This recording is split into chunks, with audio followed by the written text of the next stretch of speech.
This episode is brought to you by Factor. Ready to make this your best season yet? Eating well has never been easier with Factor's huge selection of delicious, chef-crafted, never-frozen meals delivered straight to your door. Plus, Factor meals are ready in just 2 minutes, so you can spend less time cooking and cleaning and spend more time doing what makes you happy. From keto to calorie smart to gourmet plus, Factor has meals for everyone, and it's way cheaper than ordering delivery all the time. Get started at factormeals.com/command50off and use code command50off to get 50% off on your first box.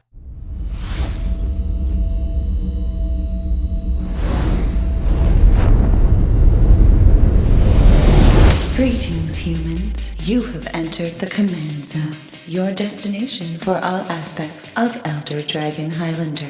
Enjoy your stay. How's it, everybody? Welcome to the Command Zone podcast.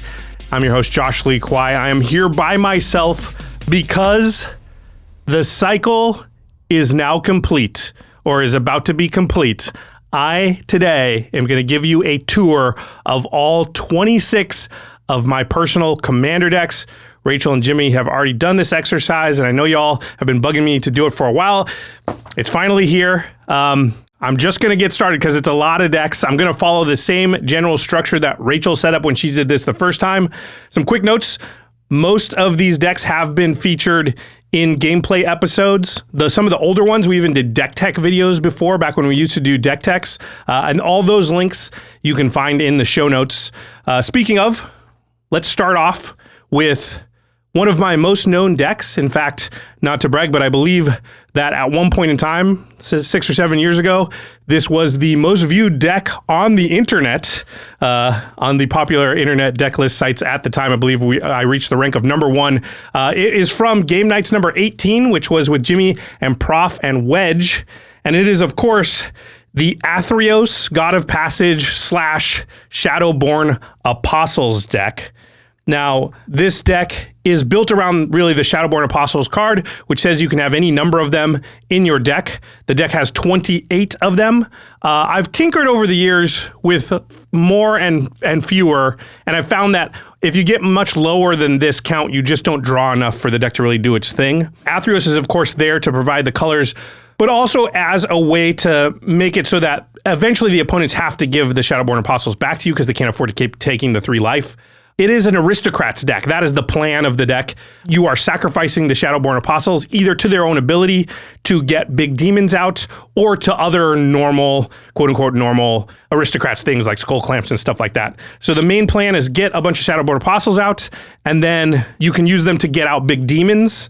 So some of the cornerstone cards besides Shadowborn Apostles are like Razaketh, who is a demon you can get with the Shadowborn Apostles, but then also allows you to sack the Shadowborn Apostles to tutor for other things in the deck. There's also something like Harvester of Souls as a demon you can go get, and that means from that point forward, as you sacrifice more creatures, you'll draw a card for each of those. And then the next cornerstone are cards that allow you to sort of exploit you can have any number of the same thing, the fact that you have 28 of the same 1-mana 1/1 in your deck. So Edgewalker is a really important card for the deck, and this is a 2/2 for 1 white and a black that says cleric spells you cast cost a white and a black less to cast. And this effect can only reduce the amount of colored mana you pay. Well, the thing is, Shadowborn Apostles just cost a black mana to cast. So with Edgewalker out, you cast them for free. And this allows you to do some really crazy things where you're sacking them. Athreos is making it so your opponents can't pay the life, put them back to your hand and just cast them again for free, and you get into some cool sack loops. And then, of course, there's cards like Remembrance and Thrumming Stone that reference the number of the cards that you have, or cards that you have with the same name. And Thrumming Stone basically allows you to just cast every Shadowborn Apostle out of your deck. You can whiff with it. It has Ripple 4. Every time you cast a Shadowborn Apostle, you look at the top 4 cards, and if there's a Shadowborn Apostle in there to cast them, generally with 28 in the deck, you have a pretty high chance to just go through and cast every Shadowborn Apostle you've got and get it into play right away. That's very, very powerful. And then the last sort of cornerstone of the deck are cards that sort of recur. Shadowborn Apostles, of course, but also demons and things like that. So a card like Angel of Glory's Rise, super, super good because Shadowborn Apostles are not just clerics, they're also humans. And Angel of Glory's Rise, when it enters, exiles all zombies, but then returns all human creatures from your graveyard to the battlefield. So if you've sacked a bunch of them, you play Angel of Glory's Rise, bring them all back. And that could be, 20 Shadowborn Apostles all at once. There's also Immortal Servitude, which can serve a similar role. And the next section for each deck that we're going to talk about is pet cards, or what Rachel calls weirdos. I chose Faith's Reward, which is not super weird in the deck, but I don't see this included in every list of Shadowborn Apostles. I found it to be really, really good because you can get...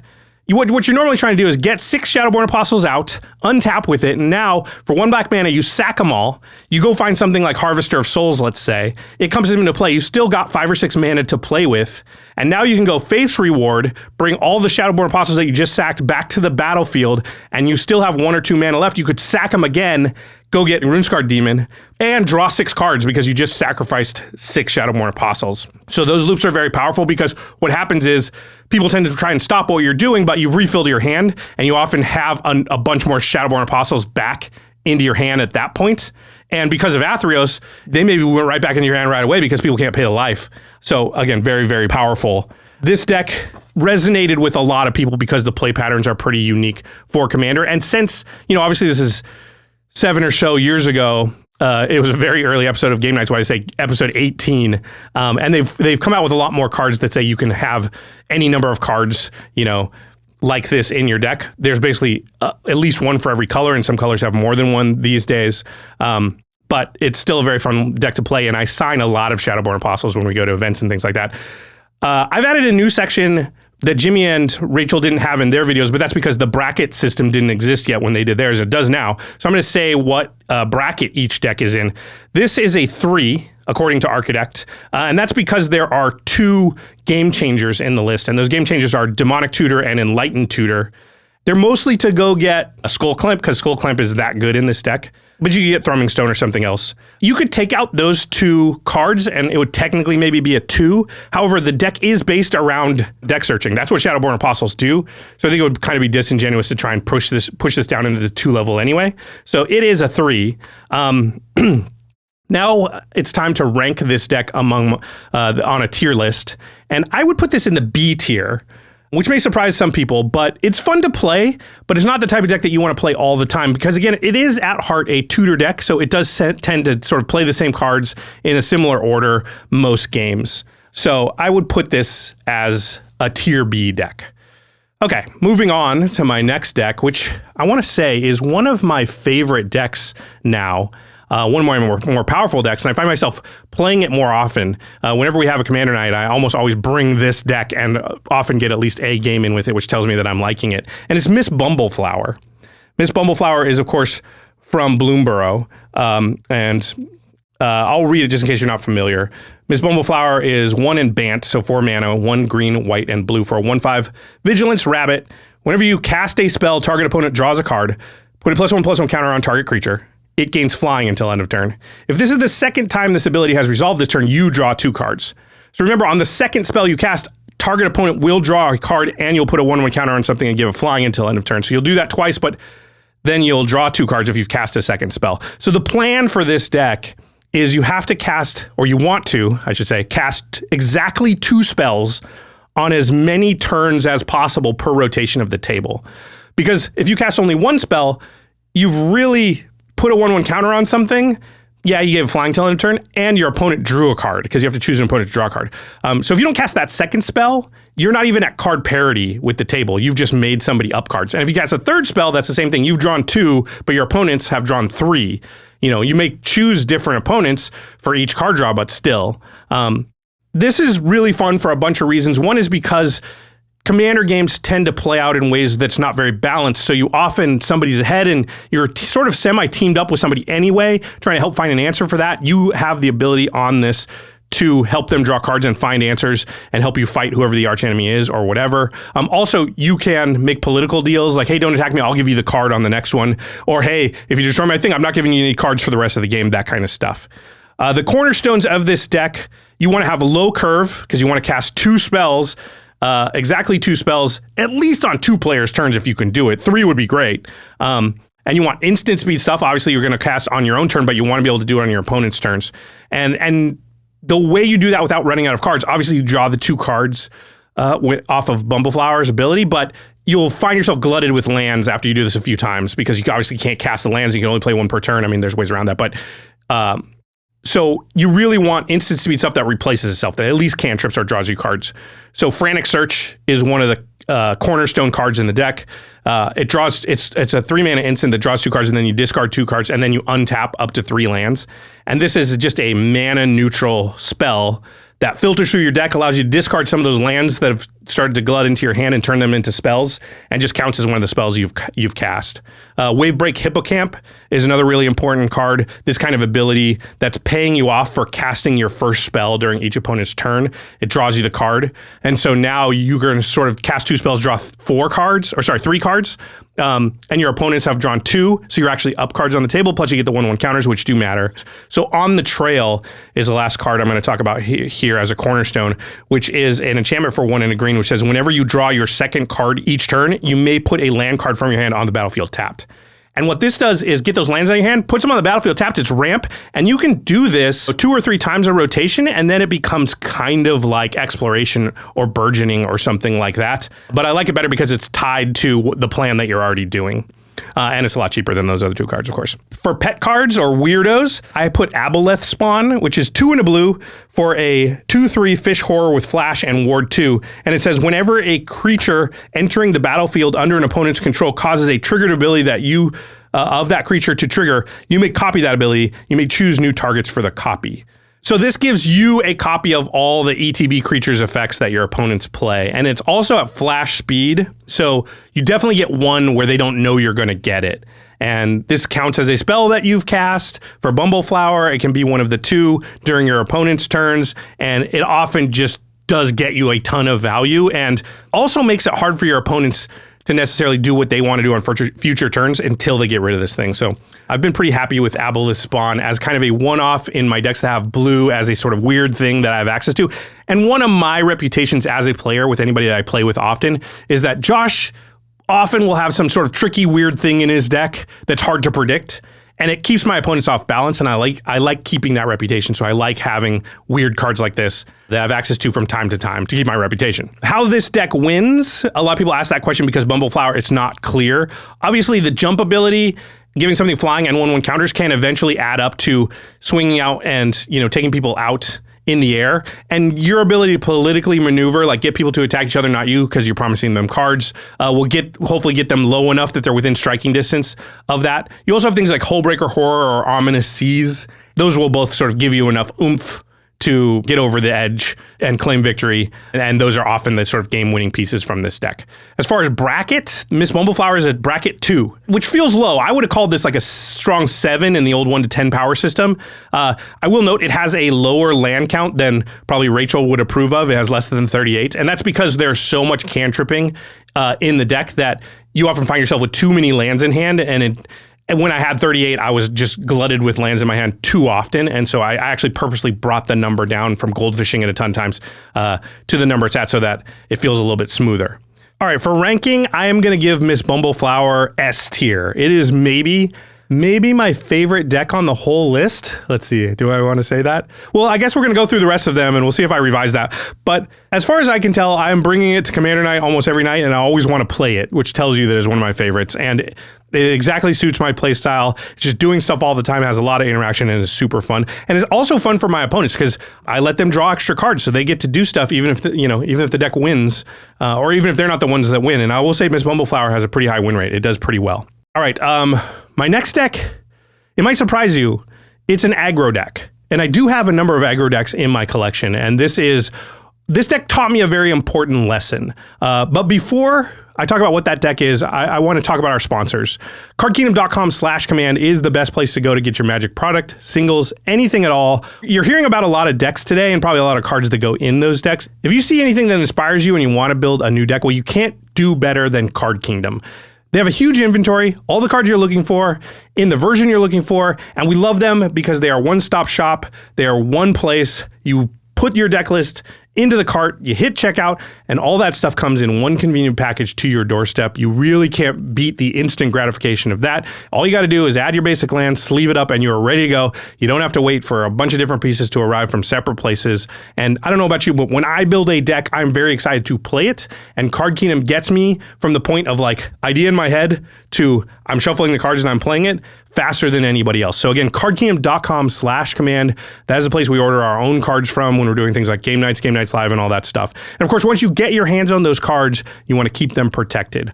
ultrapro.com/command. That is the best place for your game accessory needs. They make awesome product that's very sturdy, that will protect your game pieces and also looks amazing on your battlefield. So maybe you want something like this Mana 8 line that we're always talking about. You can see I, of course, have picked up the blue one here. Big surprise to everybody. And boy, the magnet's so powerful that it even took me a second to open there.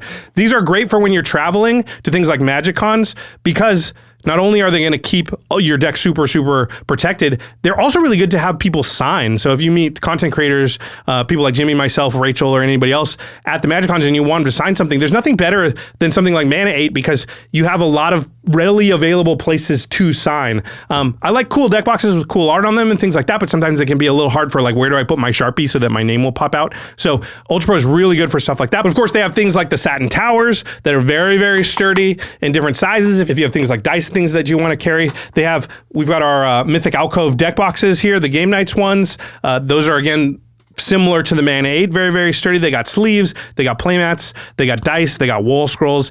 Anything you need to protect your game pieces, make your battlefield look awesome, or make your game room look awesome, Ultra Pro has it. So again, ultrapro.com/command. And of course, the final way to support all of our content is directly if you go to patreon.com/command zone. You can get all kinds of cool perks, like talking to Jimmy, Rachel, myself, the rest of our team on our Discord. We're on there all the time. And then you'll also get access to game nights and extra turns earlier than the general public. It's also ad-free. And we have some exclusive content depending on what tier you're at. You can watch Turn Talk, which there's like 35 plus episodes of that now that you get instant access to if you join the Patreon at that level. And of course, you get a peace of mind that you are supporting the content that you enjoy and helping us to continue to make it. So we really thank everybody that joins our community. Again, patreon.com/command zone. And also, we call out one lucky patron every single episode. So this episode is dedicated to Greg Wilson. Greg, you definitely rock. Thanks for the support. All right, we're back. We're talking about all the decks in my collection. We've got 2 down, 24 to go. Let's move on to my next one, which is an aggro deck. It is Greven Predator Captain. This is an old one, so I'll read it. It's 3 black red for a 5/5 with Menace. Greven gets +X/+O, where X is the amount of life you've lost this turn. And then whenever Greven attacks, you may sacrifice another creature. If you do, draw cards equal to the creature's power, and you lose life equal to that creature's toughness.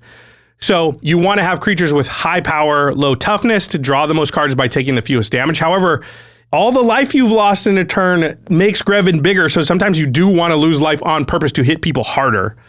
That's the plan, is to hit people hard with Greven and draw a lot of cards. The cornerstones in the deck are stuff like Lupine Prototype, which is a 2-mana artifact creature. It's a 5/5, but it says that this creature can't attack or block unless a player controls, or unless a player has no cards in hand. And there are a number of creatures in Magic that just like have a big downside, but you get high power and toughness for low mana. So this is great. It's a 2-drop. You attack with Greven, you sack it, you draw 5 cards, you take 5, and Greven hits somebody for 10. If you do that one more time +1 damage on Greven, that'll take them out, right? That's 21 commander damage.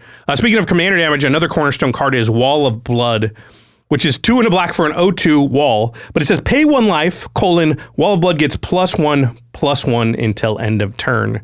So what's nice here is you can pay whatever amount of life you want to make the Wall of Blood bigger. Then you sacrifice it to Greven. You draw those cards, you take that much, or you lose that much life again, and this could be an instant kill, right? You can get Greven up to 21 if you want to by taking about 11, by paying about, well, you'll have to pay 16 life, I guess, 8 into the Wall of Blood, 6 into the Wall of Blood, 7 into the Wall of Blood. The math is hard. It depends. You're not always at 40 when you do this either, but you can sculpt this however you want to knock somebody out of the game. I'd call it out of nowhere, but Wall of Blood has to be on the battlefield to do this, so they will see it coming. Fortunately, Greven has Menace. You have to be careful, though. If they've got mana open, you don't want to like do all this, lose all the life, lose 16 life or whatever, and then they go, okay, cool, before it hits me, I kill Greven, so be careful.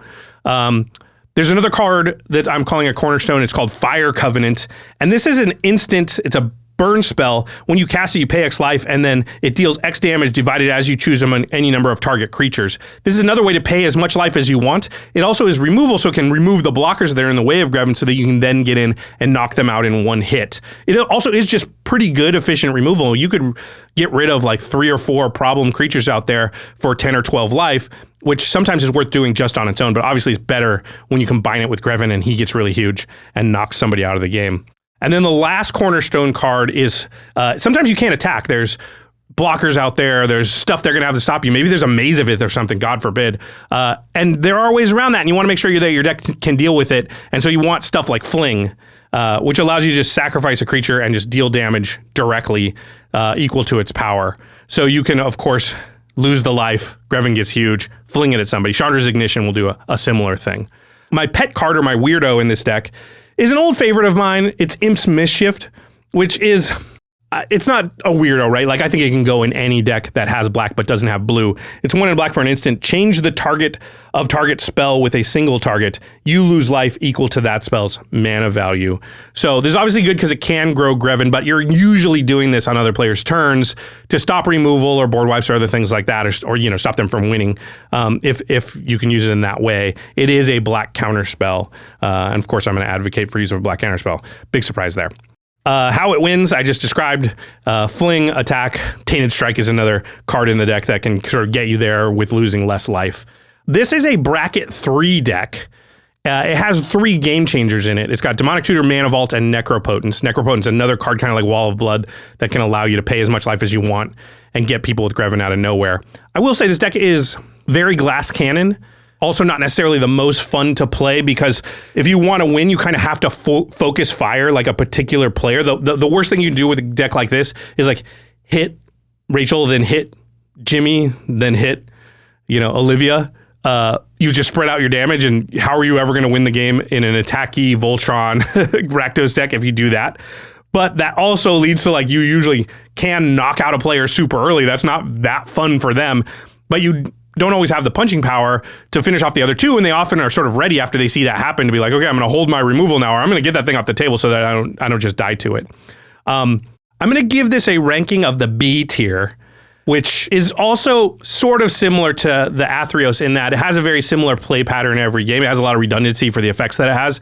And so it is a deck that I like to play sometimes, but not all the time. I will say one of the upsides of the Greven deck is that it tends to make for fast games, because you knock a player out pretty early, you're usually weak. If you can't knock the other 2 out, you get knocked out and it's 1v1 and the game's almost over already. And there is a lot of upside to just having in your collection decks that make for fast games. And so the next deck I built specifically to create for quicker games, and it is Obosh, the Prey Piercer. So the plan of this deck is pretty simple. It's make for a fast game by dealing a bunch of damage to everyone relatively quickly. And Obosh, of course, doubles the damage of all your stuff from odd CMC or odd mana value sources. So cornerstone cards are stuff like Blister Spit Gremlin, which is a 1-drop that taps to deal 1 damage to each opponent, and it untaps sometimes, and that's, of course, 2 damage when Obosh is out. There's Repercussion, which is an enchantment. Whenever a creature is dealt damage, Repercussion deals that much damage to that creature's controller. Remember, it's Repercussion dealing that much damage, so it will double the damage dealt to creatures, 2 players. It basically makes it so people cannot block, but also means burn spells do a ton of damage all of a sudden to opponents' faces as well when you point them at creatures. Then you want payoffs for this damage. There's stuff like Pain Magnification that says whenever an opponent is dealt 3 or more damage by a single source, that player discards a card. It's a Rakdos deck that's a burn deck. It doesn't have a lot of card advantage, so card disadvantage for your opponents is kind of how you make up for that difference. And it also just plays cards like Mana Barbs, which is 3 in a red, not even an odd CMC spell. This is an even CMC spell, so it's not doubled by Obosh. But it's worth it because it says it's an enchantment that says whenever a player taps a land for mana, Mana Barbs deals 1 damage to that player. And you can often stick this down, and they really will not be able to have any chance to win the game from that point, because in order to come back in the game, they will have to tap mana, and their life total is so low that if they do that, they'll just die. So I've had many games where I kind of get everybody close, Mana Barbs, and just go, and they're like, crap, we're at like less than 5 life, and anything that I cast is going to kill me. That's one of the fun things about Obosh. Pet card, I'm going to say Fury Storm, which is, again, not a super pet card. I'm not like a huge pet card guy, I got to say. Like, I like to have all my cards be part of my plan. I know some people like to feel clever by having like a crazy weird card that doesn't make any sense in their deck, or one or two of those in their deck, and I totally get that. That's fine if you feel good doing that. It's not something I do all the time. But Fury Storm is a pet card of mine that I've been a champion of for a long time. It basically like forks or makes copies of spells on the stack and can make multiple copies, and you can often sort of mize wins or steal wins out of nowhere by just making multiple copies of a cool instant or sorcery that one of your opponents casts. How this deck wins, I gotta say, Obosh doesn't win very often. It's rare that the deck wins, but if it does, it's gonna be through burn with like Torbrand or something, like upping the amount of damage somehow. It's a bracket 3 deck.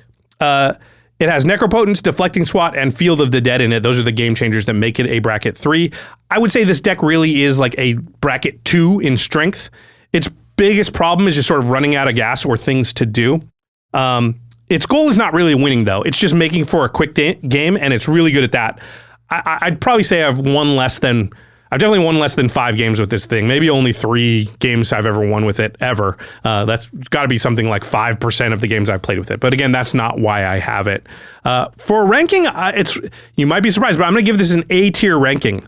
It's one of my favorite decks to bring with me any given commander night or session, and I usually will end up playing it at least once. There just are the times where you're just like, yeah, let's play one more, but I don't want it to take forever. And in that scenario, I'm always like, Obosh. Or there's like, oh, it's kind of a lower powered game. Cool, Obosh. This is a good type of deck to have in your arsenal, and I would recommend most people maybe building a deck with that in mind, like what's going to create a fast game. Okay, on to the next deck. This is a Game Nights deck. You might remember it's Urtet, Remnant of Memnarch. Urtet is the mirror commander that says whenever you cast a mirror spell, you create a 1/1 colorless mirror artifact creature token. It also says at the beginning of combat on your turn, untap each mirror you control, and then you can pay Wooburg, tap Urtet, and put 3 1/1 counters on each mirror you control. You can only do that during your turn. This is obviously sort of a mirror token deck. The plan is to cast a bunch of mirror, and then you exploit the untap part of Urtet's ability to build a huge board, and then you eventually use the pump part of his ability to pump your board and swing and win. So token decks always have sort of 2 parts to them, and part 1 is you get a bunch of tokens, and then part 2 is you pump all those tokens so that they can deal enough damage to win. And the cool thing about Urtet is it provides both pieces of that puzzle. So the cornerstone cards are things like Silver Mirror, because it's obviously a mirror. It's going to make a 1/1 if Urtet's out when you cast it, but also is ramp, gets you going, and then can grow over time with Urtet's other ability. So all the Mana Dork mirror are really, really good in this deck because they start and you want them for their mana, and then they end, you're using them to deal damage to your opponents by attacking. Another really good cornerstone card is mirror that have ability like Mirror Galvanizer. This is a 3-mana 2/2 mirror that says other mirror creatures you control get +1/+1, and you can pay 1 and tap Mirror Galvanizer and untap each other mirror you control. This is really powerful with Urtet because you tap it to untap all your mirror, use them again, tap them for mana a second time or whatever, and then Urtet untaps all of your mirror, including the Galvanizer. You tap them all again for mana, tap this thing, untap them again. That's 4 untaps in a turn. You can get a lot of mana going and a lot of abilities going doing that. Another cornerstone card kind of plays into this, which is Cryptolith Rite. I think you can tell it's already really important that all of your mirror tap for mana, and that makes all your tokens that you're created tap for mana too. So Galvanizer plus Cryptolith Rite gives you access to tons and tons of mana. Also makes so you can activate Urtet's ability a couple of times in a turn because you have to tap him to do it. So you can grow your mirror by +6/+6, maybe even more. Very, very powerful. And then the last cornerstone card I'm going to call out is Temur Sabertooth. Now, Temur Sabertooth, classically a combo piece, very, very powerful. In this deck, it's being used quote unquote fairly. There's no infinite combos or anything like that, but it does mean you don't have the stop sign if you run out of mirror in your hand that you just can't keep going. If you get into that scenario, you can just go, cool, pay 2, bounce a mirror, replay it, make another token, do that at 3 or 4 times, maybe because all your mirror are tapping for mana and all the other thing. And you can kind of like, hey, it's not the perfect scenario, but it stops me from doing nothing. I can recast the same mirror multiple times. There's other advantages you can get from doing that as well. Pet card in this deck, I'm going to call it Unsettled Mariner. This is a white and a blue for a 2/2. It is a shapeshifter, though, so it means it is a mirror. It's actually every creature type. And it says, whenever you or a permanent you control becomes the target of a spell or ability an opponent controls, counter that spell or ability unless its controller pays 1. So it just gives you and permanents you control ward 1, which is very powerful. Obviously, we know we've been complaining about Ward now for quite a long time on this podcast. So I think I probably don't have to sell you on why Ward 1 for everything is a good idea, is a thing you want. How this deck wins is, I already said, it turns all of the mirror and the tokens is created into really big threats, and then kind of goes wide and crashes in the normal token way. This deck is a bracket 3. It has 3 game changers: the Rhystic Study, Teferi's Protection, and Jessica's Will. And where would I put it on my ranking list? I'm going to put this in the A tier. This is a fun deck to play. It's powerful, but not unstoppable. It's a lot of fun. The next deck is also an old Game Nights deck, and it's also a token deck, but with a little different twist to it. So it's Alela, Cunning Conqueror. This is from the Wilds of Eldraine episode of Game Nights. And this is the Wilds of Eldraine Alela, not the 3-color one, the Dimir one. She is 2 blue-black for a 2/4 with flying, Fairy Warlock. Whenever you cast your first spell during each opponent's turn, create a 1/1 black Fairy Rogue creature token with flying, and then whenever one or more fairies you control deal combat damage to a player, goad target creature that player controls. So cast spells on opponent's turns, make 1/1 flyers. Those 1/1 flyers hit your opponents, and they goad their best thing. You can only goad one thing from each player, but that's usually pretty good.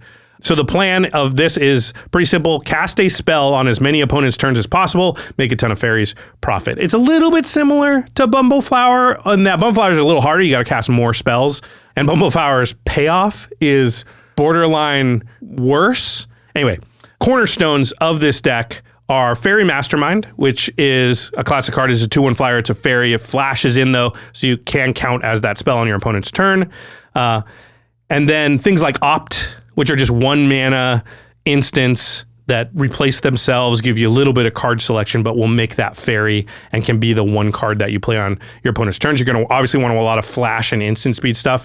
And then Nimris, Una's Trickster, is another cornerstone, which is just another payoff for casting things on your opponent's turns.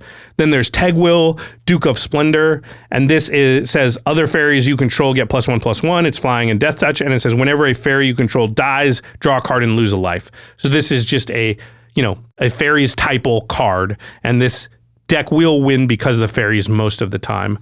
As far as pet cards, I'm going to call out Mocking Doppelganger, which is 3 and a blue for a shapeshifter with flash. It's a 0/0, but it says you may have Mocking Doppelganger enter the battlefield as a copy of a creature an opponent controls, except it has other creatures with the same name as this creature are goaded. That means that they got a big scary thing.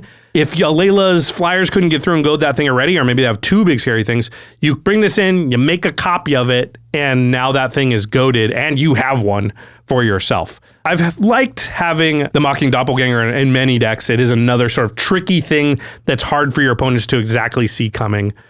How this deck wins, it goads the opponents into attacking each other, and then you also have sort of endless amounts of blockers. You're pretty hard to attack, even if you don't have anything out at the time. If they see open mana, they'll often be like, I could attack Josh, but he's going to cast a spell. He's just going to block with his 1/1 flyer. It will be kind of a wasted attack, and even that will often make your opponents attack each other. So I just love the psychology of that. You feel pretty safe. And of course, most of your instant speed stuff, a lot of it is removal and interaction.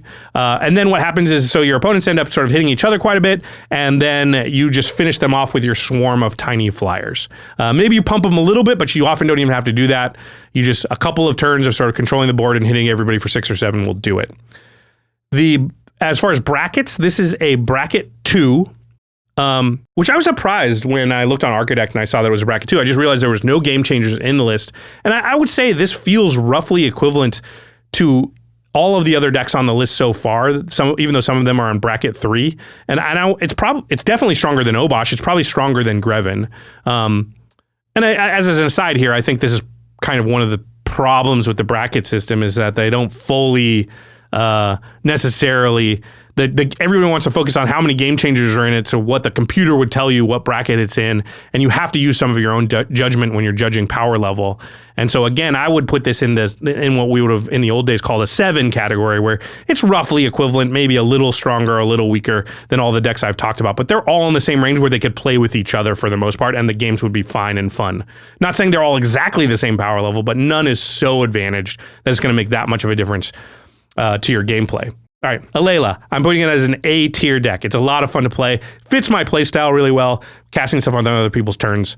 Okay, you get it. Now the next deck, which is my only cEDH deck, it is Teferi Chain Veil. So this is the Planeswalker Teferi Temporal Archmage. And it's the Chain Veil combo deck. The cornerstones in this deck are the Chain Veil, which it allows you to activate Planeswalkers an additional time. You pay for and you tap it, and for each Planeswalker you control, you may activate one of its loyalty abilities once this turn, as though none of its loyalty abilities had been activated this turn. And so what you do, I'll explain the combo and then I'll talk about the cornerstones, because the cornerstones kind of are the combo. What you do is you get Teferi out with the Chain Veil and like a couple of other mana rocks that tap for more than 2, or more than 1, really. So let's say you have a Gilded Lotus and a Basalt Monolith out with the Chain Veil and Teferi. So now you tap a land, the Gilded Lotus, and Basalt Monolith, which is a total of 7 mana. You use 4 of it to activate the Chain Veil. You've got 3 left floating, and then you use Teferi's minus ability to untap all 4 of those things. And now you can activate Teferi again because Chain Veil got activated. So what you do is you tap all those things again, activate Chain Veil a second time. Now you got 6 mana floating, minus Teferi, untap all those things. Now you do it again, 9 mana floating, minus Teferi. Remember, Teferi's only got 5 loyalty. You do it again, you got 12 mana floating, minus Teferi. Now Teferi dies because he only had 5 loyalty, which is actually good for you because you recast Teferi with that 12 mana you had floating. You activate all those things. Here's the big thing that people don't get. The new Teferi that you just recast area command zone, it actually sees all the previous activations of Chain Veil. So you don't have to activate Chain Veil another time. You can already activate your new Teferi all 5 times if you want to. But of course, you're going to activate the Chain Veil a bunch of times in there. So what you end up doing is activating Chain Veil infinite number of times, casting Teferi as many times as you feel like, and then once you get to, okay, I've activated Chain Veil 1,000 times. This turn I'm floating infinite mana. Now I'll cast Teferi and I'll just +1 him until I draw my entire deck. Once I have my entire deck in my hand and infinite mana, I will Blue Sun Zenith opponent number 1. And that puts Blue Sun Zenith shuffled into my library, which has no cards in it now, so it's the only card. I plus Teferi, draw it, Blue Sun Zenith the other player, Blue Sun Zenith the last player. All right, that probably wasn't the fastest explanation of how Chain Veil combo works with Teferi, but that's kind of the basis of this deck. It has other combos in it as well, but obviously it's a cEDH deck, so it has a lot of tutors like Word of Invention to go find its right pieces. There are no pet cards. It's a cEDH deck, so it is every card in there is focused on trying to win the game and get to your combo and protect yourself as much as possible. It is a bracket 5 deck. As I said, it's cEDH. I don't think it's currently like tier or meta. It's a few years old, so it hasn't been updated. So I doubt it could just go into a cEDH tournament and do very well. But if people want to play a cEDH game on any given night, I like to have a deck that could do that so that I can be involved in that.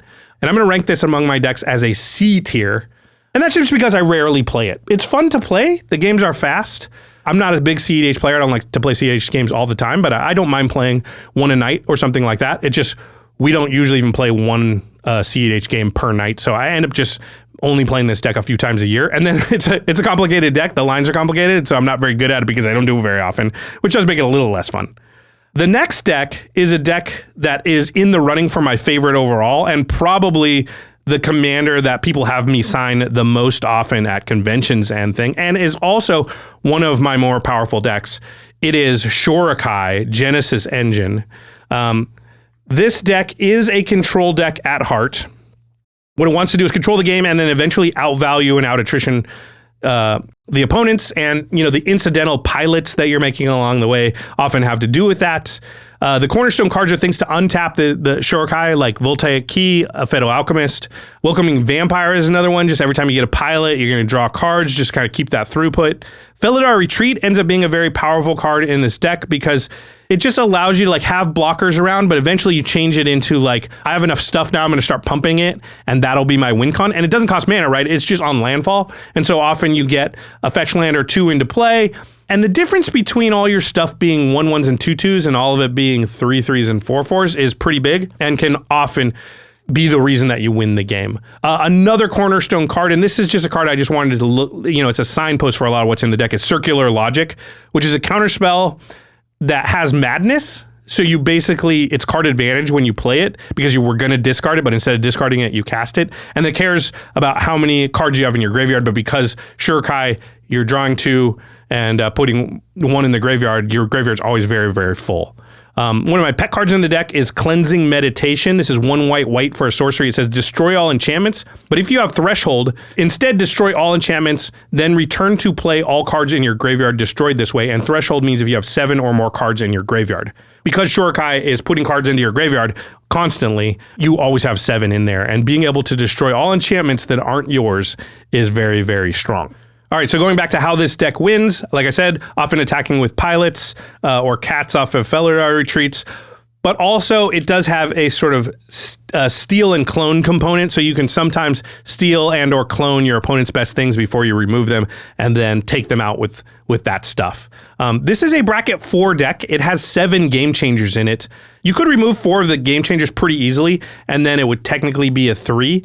But I think if you did that, this deck would still be a 4 in spirit. It just is a strong deck, and as constituted, I don't think Shorikai probably belongs playing with 2s. Probably can play with 3s that are sort of on the more powerful end, and definitely can play with 4s. And definitely people can make 4s that are more strong than this, that are closer to cEDH, but I think it just sits nicely in that spot. And for ranking among my decks, I'm giving an S tier. This is one of my favorite decks to play, and I'd say most Commander nights where we play, I will play this deck at least once, depending on how many games we get in. It's kind of like Bumbleflower in that way. A lot of that's just because it suits my personality.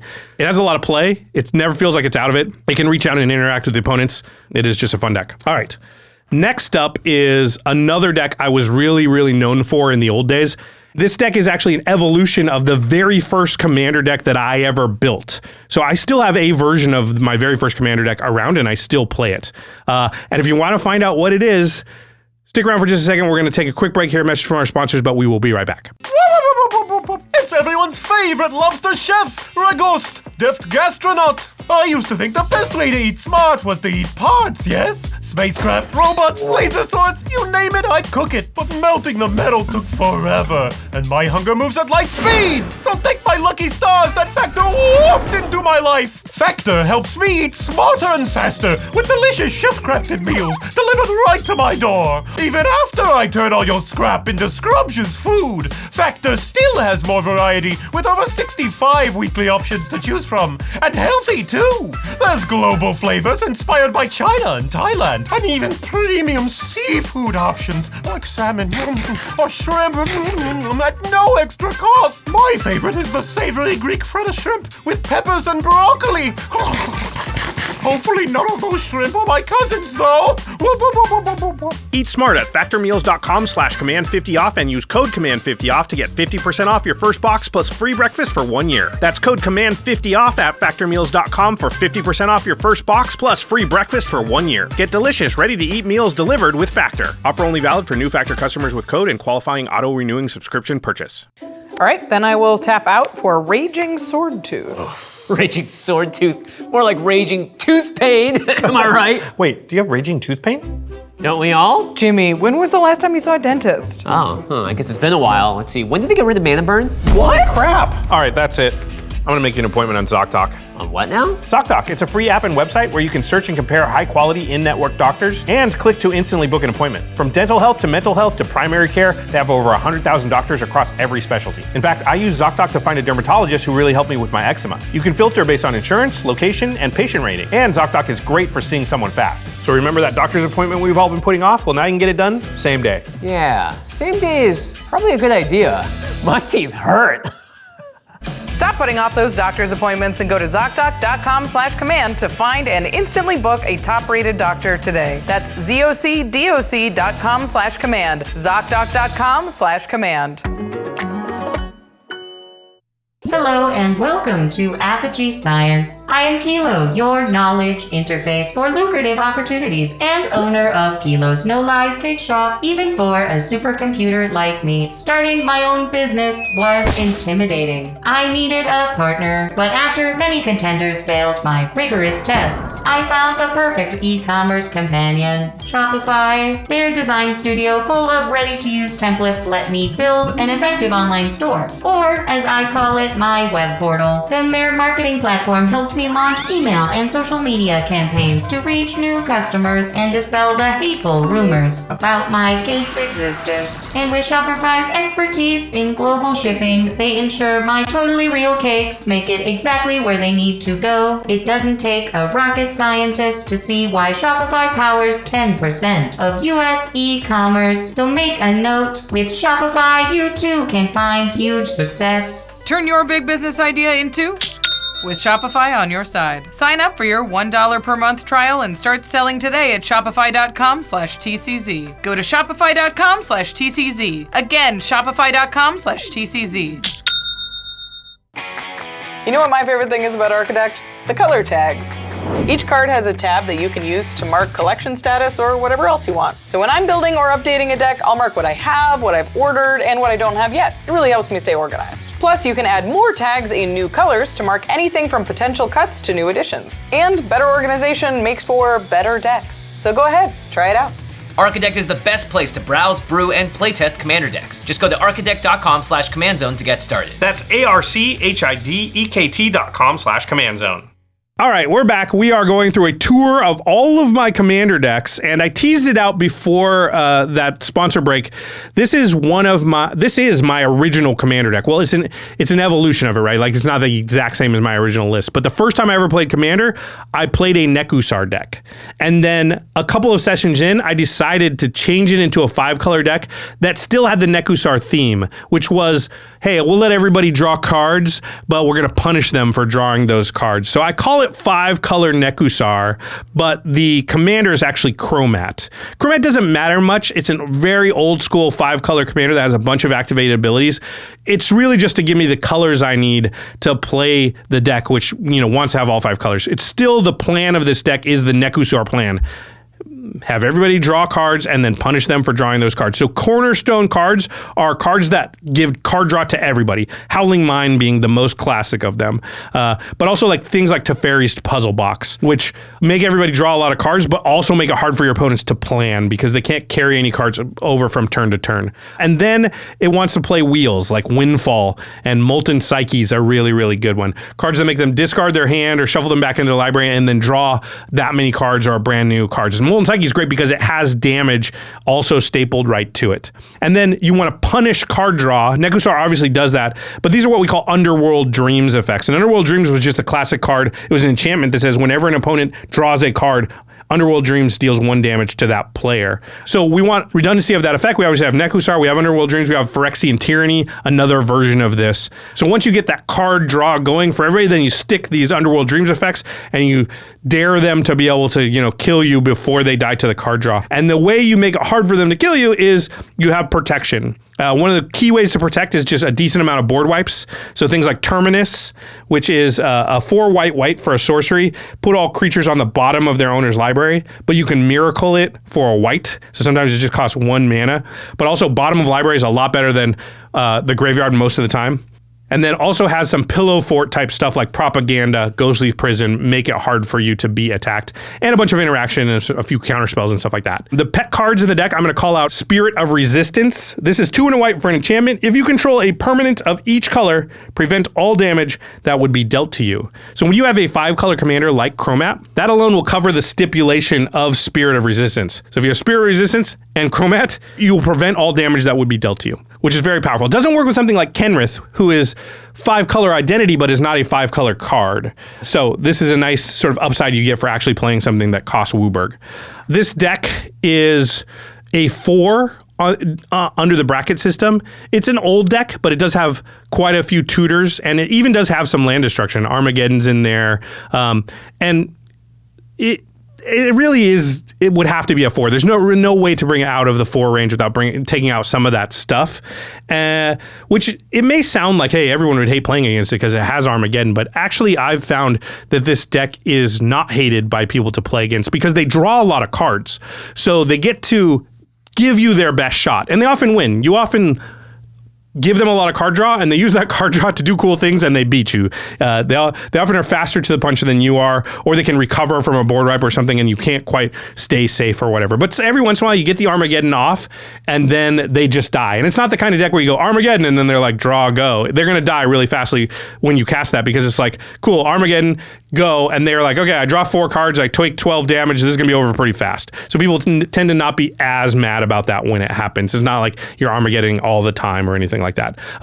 As far as ranking, I'm going to rank this in the B tier. This is not because people don't like playing against it. It's because it tends to lead to longer games, which is funny to think because you're making people draw a lot of cards. You'd think that would make for shorter games. But what that tends to mean is that everybody hits their land drops. Everybody draws a lot of their interaction. So they tend to draw more of their border wipes, more of their removal. They're able to answer each other's threats and yours. And so the game just tends to take a lot longer. So that's one of the reasons why I play it less these days than I used to, although I still do play it a decent amount. Okay, the next deck is a Transformers card. It is Blaster Combat DJ.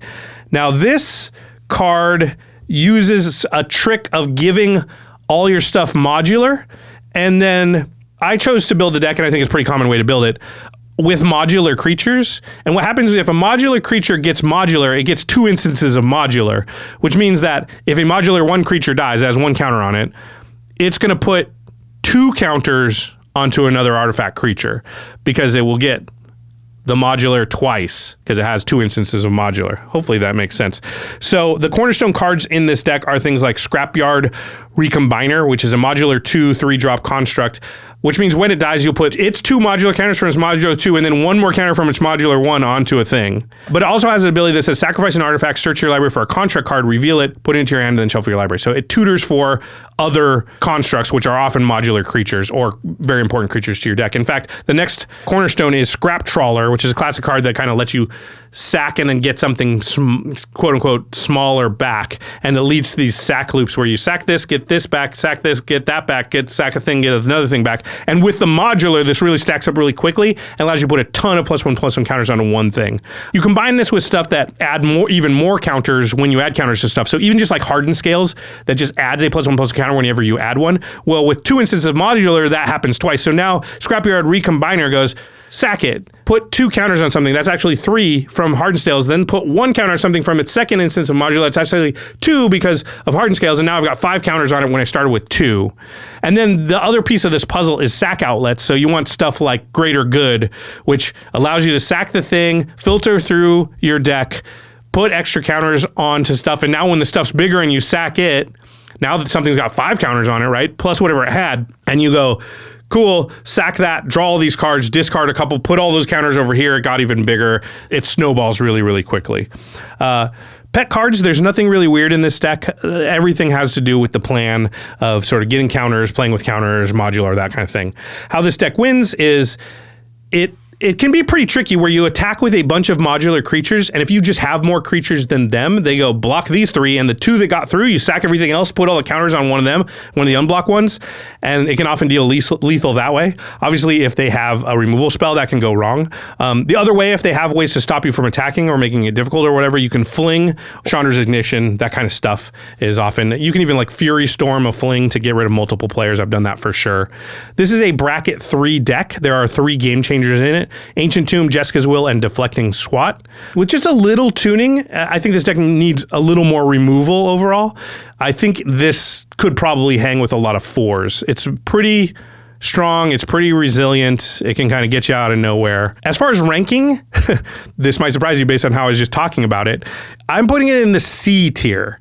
And that's because the deck is very powerful, but it's a lot of math. It causes you to do a lot of thinking, and the sequencing can be pretty tough. So every time I play it, I end up being like, okay, if I sack this, that goes there, then I get +1, then it goes there, then I can sack this other thing, and no, maybe I should sack this thing before I sack that thing. And it's just a lot of doing that, and who wants to think that hard, really? So I find that I don't pull it out as often. Very often I look at it, and I'm like, do I want to play this? Do I want to think this hard? And I go, no, I don't, and I put it back down and grab something else. Okay, next up is... I'd say if I did this video 4 or 5 years ago, this next deck I would have said is my favorite overall. But it's fallen a little bit in my personal ranking since then. Maybe if you've been watching our show for a long time, you know what it is. It is Vial Smasher and Thrasios, the partner pairing. So this is the OG Vial Smasher, the Fierce, and Thrasios. The plan of this deck is to sort of play a control game and try and get enough mana lands onto the battlefield and eventually start chaining together extra turn spells. So you're playing Explosive Vegetation to get extra lands in play. Seedborn Muse is a very, very strong card in this deck because it allows you to activate Thrasios on everybody's turns. And really, in the early game, when you activate Thrasios, you want to get the land. You want to ramp more than you want to draw the card. And then it has a bunch of control pieces like Desertion, which is a really mean card that counters a spell and then steals it and you get it. It has a bunch of stuff like that. So it's really like Draw-Go, make them scared to make any move against you, and when they don't make a move against you, you go, cool, you turn that into advantage with Thrasios or land ramp or that kind of thing. And then, of course, the last cornerstone is the extra turn spells, like Time Stretch is just 10 mana for target players take 2 extra turns. Spoiler alert, you'll be the target player most of the time. I did actually include a couple of pet cards in this list. There's Rush Me, Eternity's Crafter, and Mind's Dilation, and they both work similarly. One is on your first spell each turn. You kind of sort of cascade off the top of your deck, and that's Rush Me, and then Mind's Dilation is on your opponent's first spell. Every turn you sort of cascade off of their deck. You can whiff, but it also you get crazy stuff sometimes. People will like jump through all kinds of hoops to get rid of Mind's Dilation. They do not like you playing their cards, which is usually to your advantage, right? You stick Mind's Dilation and you kind of are like, are you going to kill that or the Seedborn Muse? And people often go for the Mind's Dilation, which is not correct at all, but they just can't stand the idea of you casting their spells. How does this deck win? I just talked about the fact that it's going to chain together extra turn spells because Vial Smasher will just provide the damage, right? Extra turn, Time Stretch, somebody takes 10, but then you take an extra turn, cast Expropriate, somebody takes 9, then you take an extra turn, somebody takes, and that'll get rid of people, knock them out of the game in pretty short order. Short of that, it will often just play a couple of big Eldrazi, so Emrakul, which will steal somebody's turn, or Ulamog, which will exile a couple of things, and then when you're taking your extra turns, you're also just swinging for 10 and 13. Again, that's a pretty quick way to end the game. This is a bracket 4 deck, and in the old days, I called this an 8, which is just below cEDH, and I think it's still there. It's a little old. It's a little long in the tooth. Definitely could have some upgrades. I don't upgrade it because I don't want it to be any stronger than it is. It is also chaining together extra turns, which not everybody wants to do. So you need to... So I know I only bring it out and play it in those situations where like, hey, we're playing strong decks. But this is a very good deck, and it has a pretty good win percentage. And I have a lot of fun playing it. Like I said, it used to be one of my favorite decks, but I think, these days the extra turns are more frowned upon than they were back in the day, and I totally get it. And so as a result, I'm sort of penalizing it. I'm going to put it, I'm going to rank it in the B tier. I don't play it as often as I used to, for sure. It's got to be with the right group who are also playing decks that can do broken things, so there's no feel bads. Okay, that was one of my old favorites. Now let's talk about one of my new favorites. It is from the Tarkir Dragonstorm episode of Game Nights, and it's Teval, the Balanced Scale. So the plan with this deck is just what the commander says. You need to fill your graveyard. That's step 1. Step 2 is recur and remove things from your graveyard, and that way you will make the zombies. And then step 3 is profit. So a key cornerstone to this deck is fetch lands. Because when you play Teval and attack that first time, you need to have a land in your graveyard that he can get back. Now, he'll mill you, but you don't want to have the chance to whiff. So one of the things you want to do is play as many fetch lands as you can in this deck. And that could be like Polluted Delta, but it probably means also playing some Prismatic Vistas and maybe even Evolving Wilds and some stuff like that. Now, I'm lucky. I played, Jimmy and I started this podcast right around the time of Khans of Tarkir, so we have a ton of those old fetch lands. I understand those can be hard to get for some people, but I think you can make this work even without all the fetch lands, but it's obviously better with them. Another thing you want is millers, things that are going to mill you. So Deranged Assistant and Millikin are very similar cards. They are mana dorks that tap for mana, but when you do that, you mill a card. So you're trying to get stuff into your graveyard because the whole deck revolves around removing stuff from your graveyard to get value from it. And it's hard to do that if there's nothing in your graveyard, so you want to get stuff in there. The other good way to get stuff in your graveyard is looters. So things like Kitza, Otterball Elite, or Ledger Shredder is a looter, even though it technically connives, but connives just kind of is looting. And what this allows you to do is to choose lands to put in there. If you have enough lands, you can put other things that you're going to either recur later, you don't need right now, or whatever, or have value out of the graveyard. And so this sort of turns Teval on and makes it so that, he's able to get the maximum amount of value that you can get. And then because you're putting so many things into your graveyard, you don't want Teval to be the only thing that's taking advantage of that. So you want other recursion or graveyard graveyard removal, stuff that'll get stuff out of your graveyard. Hopefully you put it on the battlefield, but also just get it out of there to get the advantage. So Tortured Existence is a really good one. It's just a 1-mana enchantment. You can choose and discard a creature card and then return target creature card from your graveyard to your hand. So now you can swap them back and forth, and every time you do that, you're making those zombies.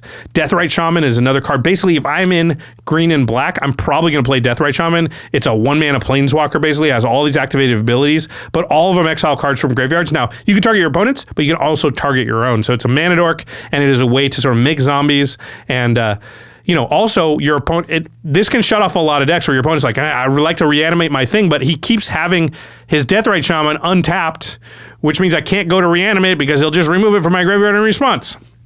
And then the last cornerstones are just payoff synergies for what you're doing. So Teval's Judgment, it's a card that's named after the commander, so big surprise here that it would synergize pretty well. It's 2 and a black for an enchantment. It says whenever one or more cards leave your graveyard, choose one that hasn't been chosen this turn. Draw a card, create a treasure token, or make a 2/2 black zombie druid creature token. So it's just doing things similar to what Teval's doing for when you remove things, or for when things leave your graveyard, which you're trying to do as much as possible in this deck. There's also Kishla Skimmer, which is similar, but it draws you cards. Pet cards in this deck, I wanted to call out Master of Death. Now, this is not super weird. It's on plan. But I just wanted to call out something, and I thought this was a cool include. It's a blue, and a black for a 3/1. It says when it enters, you surveil 2, but at the beginning of your upkeep, if Master of Death is in your graveyard, you may pay 1 life. If you do, return it to your hand. So this is just 1 life, get a 2/2 zombie, and then if you have looters out, you just loot it away again, and every turn you get a 2/2 zombie for the cost of 1 life, which is a pretty good price.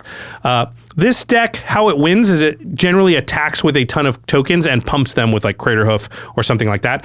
It is also very powerful. I think it's easy to miss that Teval is cheating lands into play. So you often end up, later in the game, turn 8, 9, 10, you just have a lot more lands, access to a lot more mana than your opponents have. So you can just sort of outvalue them, out-attrition them as well. This is a bracket 3 deck. It has 2 game changers, which are Field of the Dead and Crop Rotation. And honestly, you could take both of those out. I don't think it would change the power level of the deck very much at all if you wanted to be bracket 2 for whatever reason. But remember, just because a game changer is not the only way to evaluate power level of your deck, so I think removing those 2 cards, I would still consider it a bracket 3 deck. So if that's the case, might as well have the game changers in there, right? For ranking, I'm going to give this an S tier. This is a super fun deck to play. It does need a little bit more removal. If I'm tuning the deck, which I may do soon, I would probably try and fit in like 2 or 3 pieces of spot removal. All right, the next deck is another very powerful deck. You might remember I've played it on our channel and a couple of other channels. It's Tor Wauki the Younger. This is the Rakdos Tor Wauki. And this is my 3rd Rakdos deck on this list, which you might be surprised by. And if you're not, I don't know why. I'm surprised by how many Rakdos commanders there are on this list. All right, the plan for this one is just to cast as many spells as possible in a turn, because Tor Wauki says whenever you cast an instant or sorcery spell, Tor Wauki deals 2 damage to any target. The big thing here, the cornerstone cards are really, you're going to have a lot of 1 mana instants or sorceries that do almost nothing but they draw a card. So Aphotic Wisps is a really good example. It's 1 black mana for an instant. Target creature becomes black and gains fear until end of turn. Draw a card. Well, the cool thing about that is it also deals 2 damage to any target because of Tor Wauki. Remember, Tor Wauki's got lifelink. This can go to another creature. It can be removal, or it could go face, and you eventually do start going face, and you knock people out with Tor Wauki's ability. Then you want things that take advantage of the fact that you're casting a lot of non-creature spells or instants or sorceries, specifically like Electrostatic Field. It's 1 in a red for an 0/4 defender, and it says whenever you cast an instant or sorcery spell, Electrostatic Field deals 1 damage to each opponent. This is just incidental damage to your opponents as you execute your deck's game plan. Another one, decks like this, it's a storm deck basically, are trying to build up to a really big explosive turn, and one of the things you want to do is get into a position where, like, as you cast spells, you're both drawing cards and creating mana so that you can keep casting spells, so that you get a turn where you cast like 10, 15, 20 spells. So something that helps with that a lot is Runaway Steamkin, which is 1 in a red for a 1/1. It says whenever you cast a red spell, if Runaway Steamkin has fewer than 3 counters on it, put a 1/1 counter on it, and then you can remove 3+1/+1 counters from it to add 3 red mana to your mana pool. So you cast 3 red spells, hopefully draw cards, remove the counters, get 3 red mana. This is a wheel. This is a flywheel, basically, that can keep going. And then just other things to pay off when you cast spells. Young Pyromancer is a good one. It's a 2-drop, 2/1, but whenever you cast an instant sorcery, you make a 1/1 elemental. And that can make you enough creatures to just sort of finish off your opponents if Tor Wauki's ability doesn't do it. This deck, there are no pet cards. Everything is on plan in the deck. How it wins is storming off, usually doing a big turn with Runaway Steam Cannon or Storm Kiln Artist. And every once in a while, it creates some tokens along the way and you attack. But most of the time, you don't have to attack. It's Tor Wauki doing the damage. As far as bracket, this is a bracket 3 deck. And it's a pretty strong deck in bracket 3 because Tor Wauki is just removal. So you always have the ability to pick off your opponent's important stuff. And that's just a powerful thing to be able to do. Like everything you're doing in this deck could be removal too. It tends to pick apart weaker decks and it can even sort of hold its own against stronger ones. However, if Tor Wauki gets removed, that's when you can be in a little bit of trouble. And stronger decks tend to be able to remove your commander. And that's why when you get up into 4s and things like that, Tor Wauki kind of falls apart. It's a bit of a glass cannon. As far as ranking, I'm going to give this in the B tier. I enjoy playing this deck quite a bit, but it is a Storm deck, which at its heart is a solitaire deck. You're just kind of playing with yourself. And most people don't tend to love playing against that. And so I give it a knock. My most fun decks and my highest tier decks are decks that are fun for me to play and my opponents like to play against. If it's out of whack in either of those, I'm going to give it a little bit of a demotion. So that's why this one's in the B category. All right, so the next deck is a famous one from Game Nights. It is Toggo and Kodama of the East Tree. This is the famous rock moment, if you remember that from Game Nights that we play, and it makes that moment makes a showing at the beginning of every Game Nights live because it's part of that opening montage. So this is a landfall deck. That's the plan, and it's crossed with what I call an Artifactocrats deck. So it's landfall, and then the landfall causes you to create a bunch of rocks with Toggo, and then you use those rocks in the way, Krark Clan Ironworks kind of way to win or get additional advantage. So cornerstone cards are fetch lands, once again, because you get double landfall triggers off of those. And then things like Nature's Lore, Rampant Growth, that kind of stuff. Spells that get you extra lands into play. Things like Azusa, cards that allow you to play additional lands every single turn. The land count in this deck is pretty high, as landfall decks tend to be. And then payoffs for playing additional lands. So stuff like Omnath, Locus of Rage is in here, or Rampaging Baloths. So they say, when landfall, make a 4/4. Landfall, do this. Because the deck's really focused around getting a lot of lands into play, so you may as well get paid off for doing that. Pet cards in the deck. Calming Verse is a card that I have in here, which is 3 and a green for a sorcery. It says, destroy all enchantments you don't control. Then, if you control an untapped land, destroy all enchantments you control. So all you gotta do is make sure you're tapped out when you cast Calming Verse, and it will destroy all enchantments you don't control. So these one-sided enchantment destruction things I find to be very, very powerful. People probably don't play them enough. How this deck wins is you sort of gather too much resources. You have access to too much mana at a certain point because you've been cheating all these lands into play, and you can kind of leave your opponents in the dust. That or you make a bajillion 4/4s with Rampaging Baloths, you attack for the win. It does have the problem that a lot of landfall decks have, where occasionally it sort of spins wheels and you're like, I do all this stuff. At the end of that, what happened? Well, I made 12 rocks, go. So it can sort of do the landfall thing where it's like, I got a lot of lands in play, did a lot of game actions, but it didn't actually populate the board or get me that much closer to a win. This is a bracket 2 deck. There's no game changers in the list. And I would say it feels this similar in power level to most of the 3s and the 2s on this list. So it's probably also more powerful than like the 5-color Nekusar deck, which is technically a 4 because of the number of game changers and stuff it has. So I would be fine playing this against all the 3s, all the basically all the stuff that I've put on the list besides like cEDH, and Shorikai is probably a little more powerful. As far as ranking, I'm going to give this a B tier ranking. It's a fun deck to play, but it's not like outstanding in any specific category. It's not the kind of thing where, I'll play it once in a while. It's fun, but it's not like insane. Okay. Speaking of power, let's talk about a deck that was sort of the real boogeyman for us in the early days of the podcast.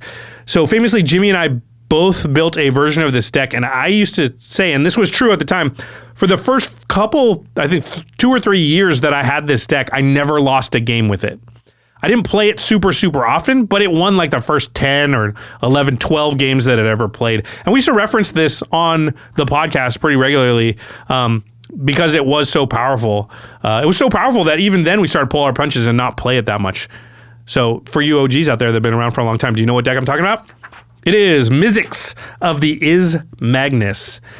This is 2 blue-red for a 2/2 Goblin Wizard. Whenever you cast an instant or sorcery spell with mana value greater than the number of experience counters you have, you get an experience counter. And then instant and sorcery spells you cast cost 1 less to cast for each experience counter you have. So this reduces the cost of instants and sorceries. We don't say this as much as we used to in the old days, but reducing the cost of spells is one of the most broken things you can do because that is one of the balancing things or things that keep spells in balance, right? Like, is a 3/3 broken? No. What if it costs 0 mana? Well, we're getting kind of close. Is a 10/10 broken?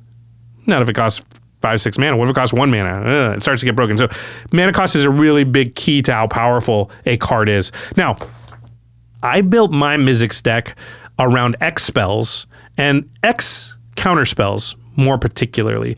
So what the plan of the deck is to use X counter spells and X spells in general to stop what your opponents are doing, blunt anything dangerous, build up enough XP counters to eventually really go off. So cornerstone cards are Syncopate.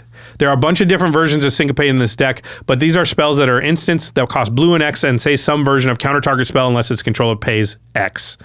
The interesting thing with Mizzix is if you just pay a blue but you have 4 experience counters, X is equal to 4.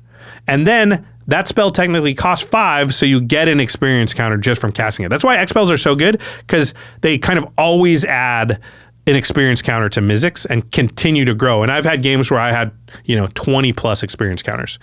And then the other component of this deck is just having other things to be able to do and things to do early to kind of get those experience counters going very fast. So it's like Brainstorm is just a classic one. And then it's like, okay, once I've got so many experience counters, how am I killing people or what am I doing? Stroke of Genius type stuff is a really good way to go. And it's like target players draws 25 cards. That can sometimes kill people. Now, that alone won't do it. Often you're having yourself draw 25 cards. But if in your hand you have something like another cornerstone card, which is Forks, let's say you have Reiterate in your hand or Increasing Vengeance. Now all of a sudden you can have somebody draw 60, 70, 80 cards maybe. I've made it so people have to draw out their whole deck even though they've got 75 cards left in their library and killed them that way. Because Reiterate is really great because the buyback costs can be paid with the experience counters. So all of a sudden red, then pay red again, fork something twice. It gets very, very powerful. So that's kind of also goes into how the deck wins, which is often by just you get to a point where you can literally stop everything your opponents try to do. Also, if you're ahead on life, if you're ever at the most life in the table, then you can do something like Rolling Earthquake, and then also fork it if that's what you need to get to enough damage. So you're at 36 and everybody else is at 30 or below. You can just Rolling Earthquake for 30. And you'll live through it and they won't. It also does have some extra turn spells, so you can often chain a few of those together or fork them or whatever. This deck is bracket 4, which is no surprise. This is an old list. I haven't updated this list in a long, long time, more than 5 years. And it's still a very hard 4 and could hang with almost all 4s that you see. It's very powerful. It's very mean. People don't like playing against it because you're literally trying to stop them from doing anything good. And this deck kind of only goes 2 ways, which is like either someone kills Mizzix right away and you cannot win, or they don't and then you cannot lose, which doesn't make for a fun gaming experience. And as a result, I'm going to rank this as a D tier. It's neither a fun deck to play against or a really particularly fun deck to play. I have not played this deck. I've not pulled it out of its deck box in literal years. And I always think about taking it apart, but also a lot of the cards in there I wouldn't use elsewhere, so it just kind of is sitting there. All right, the next deck on the list is my only monocolored deck, I think, on the whole list. It's Val, Candlekeep Researcher, plus the background of Clan Crafter. So Val taps for mana, colorless mana equal to Val's toughness. This mana can't be spent to cast spells from your hand, which means that for the most part, you use that mana to activate abilities. The good thing is Clan Crafter says, commander creatures you own have pay 2, sacrifice an artifact, put a 1/1 counter on this creature and draw a card. So Val can tap pay that mana into the Clan Crafter ability, put a counter on herself, which means she'll tap for more mana in the future, sacrifice an artifact to draw a card. And all this is telling you the plan of the deck is going to be sacrifice artifacts. That's what I call an Artifact-ocrats deck. The cornerstone cards are things that untap Val, like 1,000-Year Elixir, Mirror and Spy. Activating Val more than once in a turn is very powerful because eventually you get her tapping for like 10, 12 mana. There's Animation Module is a really good card in this deck because not only does it create servos, which are artifacts that you can sacrifice, but also puts more 1/1 counters onto Val, which makes her bigger and makes her tap for more mana.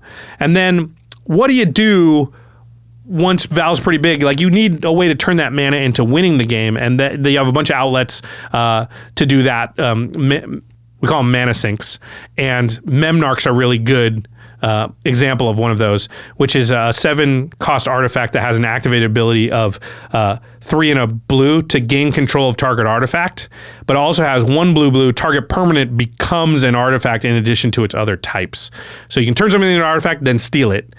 You can do this to their lands too, and once Val's tapping for enough mana, and maybe you get like a Prismite out or something that allows you to convert that mana into blue, I've had games where I literally steal everything everybody's got. That's possible. But more often you just steal a few key things and that's enough. And also Memnarch's not the only mana sink. There's mana sinks that don't steal people's stuff, that just do other things. In fact, the pet card I'm going to call out for this deck is War Barge, which is 4 mana for an artifact. You pay 3 and then it says target creature gains Island Walk until end of turn. When War Barge leaves play this turn, destroy that creature. A creature destroyed this way can't be regenerated. The thing is, War Barge you can activate it targeting an opponent's creature. So you go, I give that Island Walk, I give that Island Walk, I give that Island Walk, I give that Island Walk, and then I sack the War Barge and they all die, which is a pretty cool way to use it. And also, if somebody happens to have islands, you can also sneak in there. And Val can get pretty big. So I've definitely had War Barge come down, give Val indestructible, swing for 15 damage and finish people off. That's definitely a thing that can happen. You got to be careful, though, because if they destroy the War Barge, in that scenario, you're in big trouble. This deck is a bracket level 3. It has 3 game changers: Rhystic Study, Cyclonic Rift, Urza, Lord High Artificer. And it's pretty strong. It's a strong deck, as a lot of mono blue decks are. It doesn't have as much counter magic. It has a decent amount of pinpoint removal, but not a ton. So I wouldn't feel bad playing this in a pot of 3s. As far as ranking, I am giving this a C tier. I just tend to not play it as much just because it does have complicated lines. It's just a lot to think about. You got to keep track of all the counters. I don't know why, honestly. Like, as I was talking about it, it was kind of sounding fun. So maybe I'll pull Val back out again. But for now, she is in the C tier. All right, the next deck is another Transformer. I have 2 Transformer decks, which is kind of weird. It's Megatron Tyrant / Megatron Destructive Force. This deck, the plan is to cheat out big and scary artifacts. That's kind of the whole plan. And what you need to do that is you need some setup artifacts. So something like Cryptolith Fragment is pretty good because you get it out, it helps you cast Megatron. You usually cast it on the Destructive Force side. And then you attack, you sacrifice the Cryptolith Fragment. You got to hope they have a creature with 1 or 2 toughness so that it's going to deal 3 to it, deal the excess to the opponent, and then that'll flip Megatron over to the Tyrant side, and now you get a ton of mana back because you did the 1 extra damage to them, or maybe 2, but then also Megatron should have gotten through to them and hit them for at least 4, and so you get 5 or 6 mana right there. Plus, this didn't cost you any lands this turn, so you still have access to 4 or 5 mana. So maybe you're playing like a 9 or 10 drop on turn 4. It's possible. This is Magical Christmas Land, but I have done this before. And then the question is, like, what are you playing? You're playing big artifacts for the most part. So something like Maelstrom Colossus is really good. It's 8 mana for a 7/7 artifact, but it has Cascade. Also, you can play X spells because later in the game you might get through and do a lot more damage and be getting something like 20 mana back. And then how do you spend 20 mana? You need a certain amount of X spells in the deck just so you can spend all the mana. So I have something like Dregs of Sorrow in the deck, which is X4 in black for a sorcery. Destroy X target non-black creatures and then draw X cards. This is really good. I've definitely been like, okay, let's destroy 1, 2, 3, 4 things, draw 4 cards. It's like a one-sided board wipe that draws you cards. And then also you want some recursion because you are sacrificing artifacts. If it's a Phyrexian Triniform or something like that, you reanimate it, get it back. As far as pet cards in the deck, I wanted to talk about the card Brought Back. Brought Back is an old favorite of mine. It's white for an instant. It says, choose up to 2 target permanent cards in your graveyard that were put there from the battlefield this turn. Return them to the battlefield tapped. So this can obviously be used when you sacrifice your big artifacts to Megatron's ability to get them back. Because you know, 2 mana get a couple of things back is really good, especially if one of them costs like 8 or 9 mana. But also Brought Back has this ability, if you, again, you got to play fetch lands in your deck, but if you go fetch land turn 1, don't crack it, fetch land turn 2, and then on turn 2 you crack both fetch lands, go get 2 lands that come in untapped and can tap for white, kind of big ifs, but it happens, I've done this before. And then you cast Brought Back, well, you had 2 lands that went to the graveyard this turn, and they will come back into play tapped, and you just Explosive Vegetation for 2 mana. When you do that in a Mardu deck, you feel pretty good. But also, Brought Back has good utility later, and that's why I really like including it in decks when I can. How does this deck win? Well, it wins through combat damage. Obviously, hitting them with big artifacts will often do it. It also can win with those big X spells, so like Torment of Hailfire or something like that. You know, you get a bunch of mana off Megatron, you can sink it into a Torment of Hailfire for 20, and that'll usually win you the game. There's also stuff like Damnable Pact, which you usually point at yourself to draw cards, but I have killed people with it because they do lose X life, so that's possible as well. What bracket is this? It is a bracket 3. It has 3 game changers: Ancient Tomb, Jessica's Will, and Smothering Tithe. This deck is a glass cannon. It can hit really hard, really fast, but also if they destroy Megatron early, you can sometimes just never get off the ground.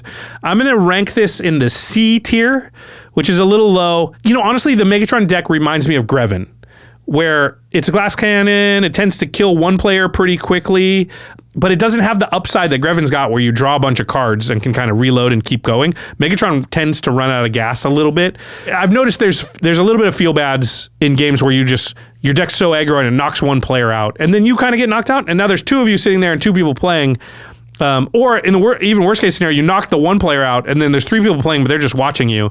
It's not bad in a convention setting where it's like they can get up and find another game easily. But if you're playing Commander Night and there's only 4 of you, this is not the type of deck that you probably want to be playing, because it just causes one person to sit there and watch for a long time, maybe. Okay. The next deck on the list is the Scarab God. This is maybe unimaginative, but it is a zombie deck. So the plan is zombies. But also mill and recursion. So the cornerstones of the deck are things like Crypt Breaker, which just allow you to make zombies, but also to turn your zombies into card draw. Mesmeric Orb is another type of effect that you want a lot of. You want to mill yourself, obviously, for Scarab God, but also mill other players, because Scarab God can, you know, get their cards. So if you mill something awesome off your opponent, yeah, I'll get a version of that that's a zombie. That's great. Stuff like Graveborn Muse, which is another card draw based on the number of zombies you've got. And then also Training Grounds is a big one, which just reduces the cost of Scarab God's ability.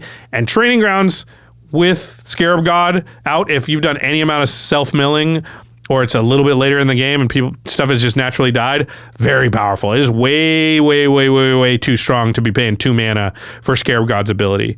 As far as pet cards in the deck, I did have one in here that doesn't really fit. It's Teferi, Master of Time. This is the Teferi that you can activate on your opponent's turns.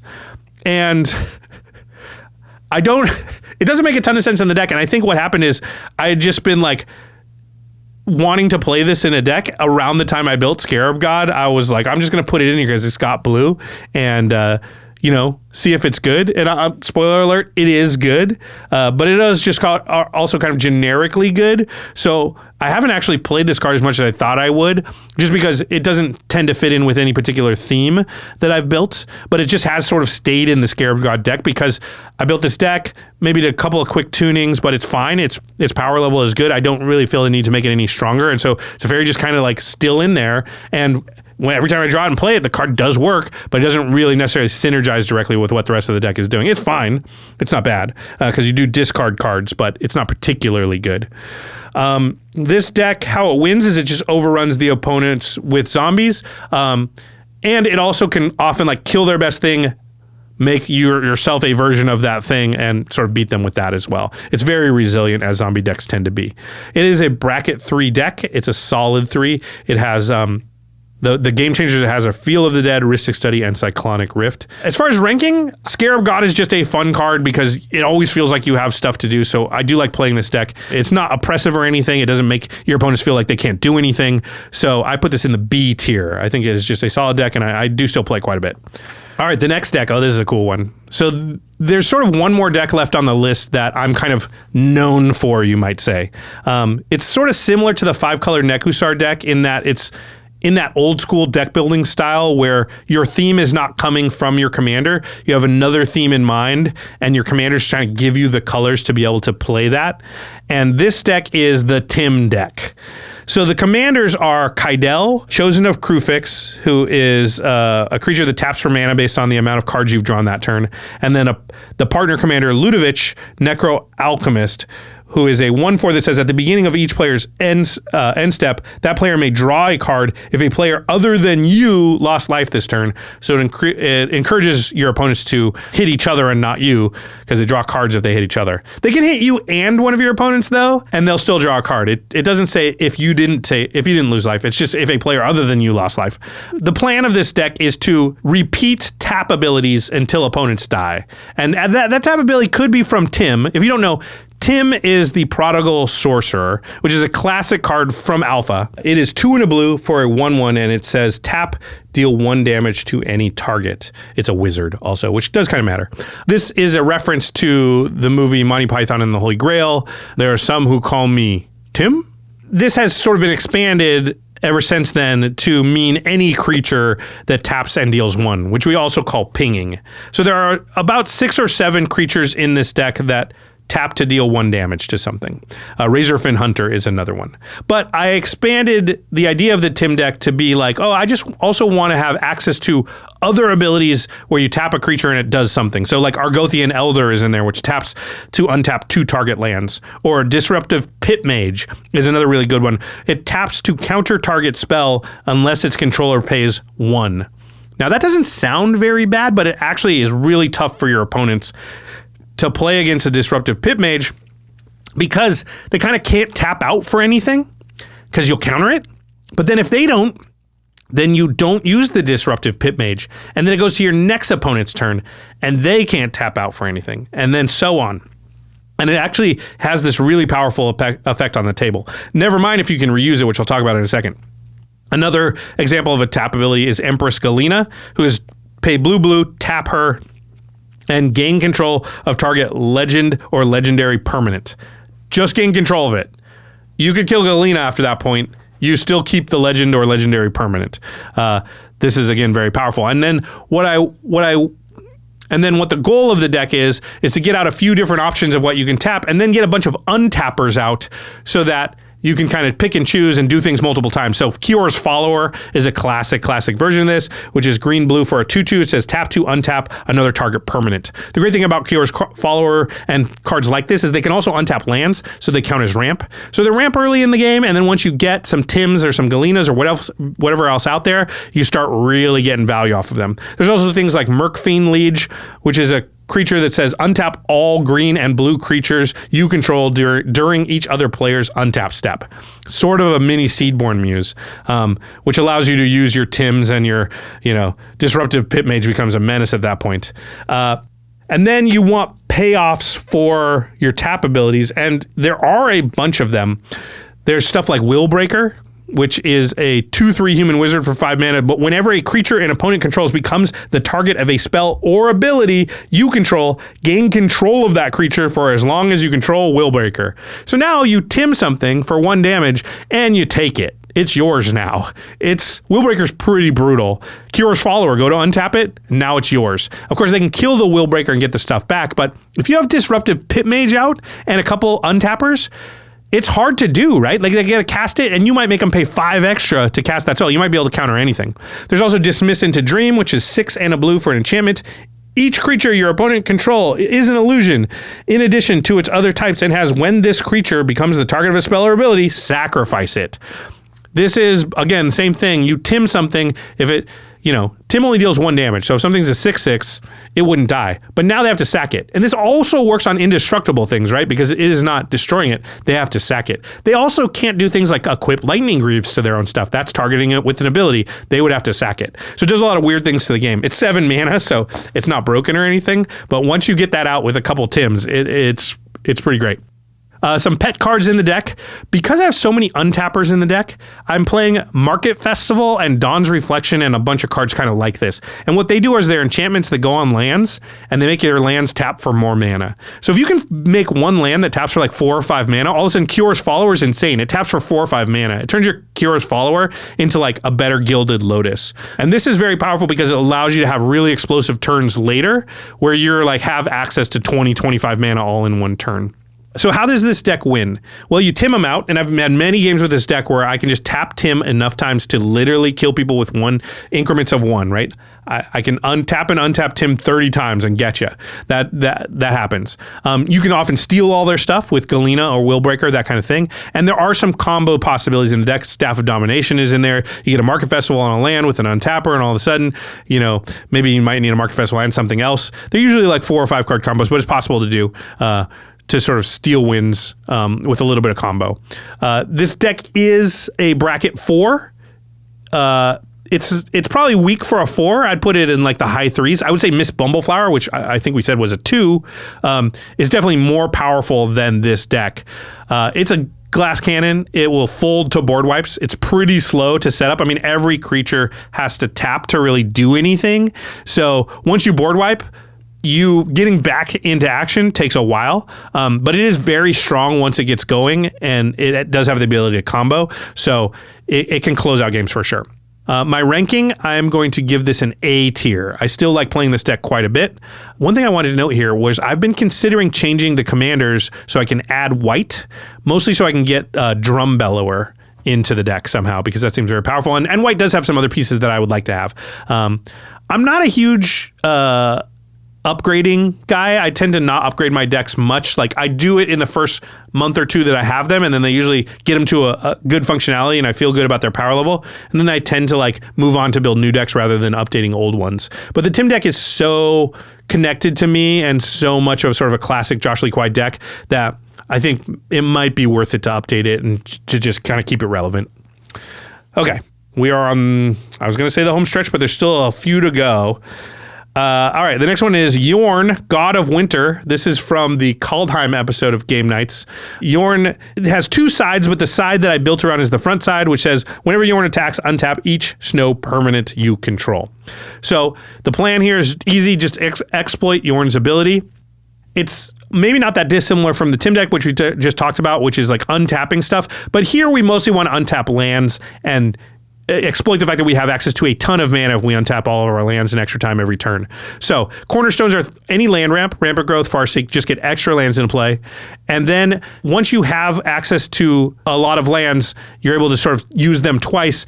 You need ways to spend that mana. So you want mana sinks. Fairy Formation has ended up being a pretty good one, which is 4 and a blue for a 5/4 flyer, but you can pay 3 and a blue and create a 1/1 fairy creature and draw a card. That doesn't sound very efficient, but the thing is when you're untapping all your lands and you can do that like 4 or 5 times per rotation, now all of a sudden draw 5 cards, make 5 1/1 flyers. Seems pretty good. You can also do things like play big crazy cards like Reshape the Earth, which is 6 green, green, green. It says search your library for up to 10 land cards, put them onto the battlefield tapped, and then shuffle your library. This is usually pretty tough because if you got 9 mana, you don't want to spend it putting 10 more lands into play, and then what? Okay, I got 19 mana, I'm the scariest thing in the world, but everything's tapped, go.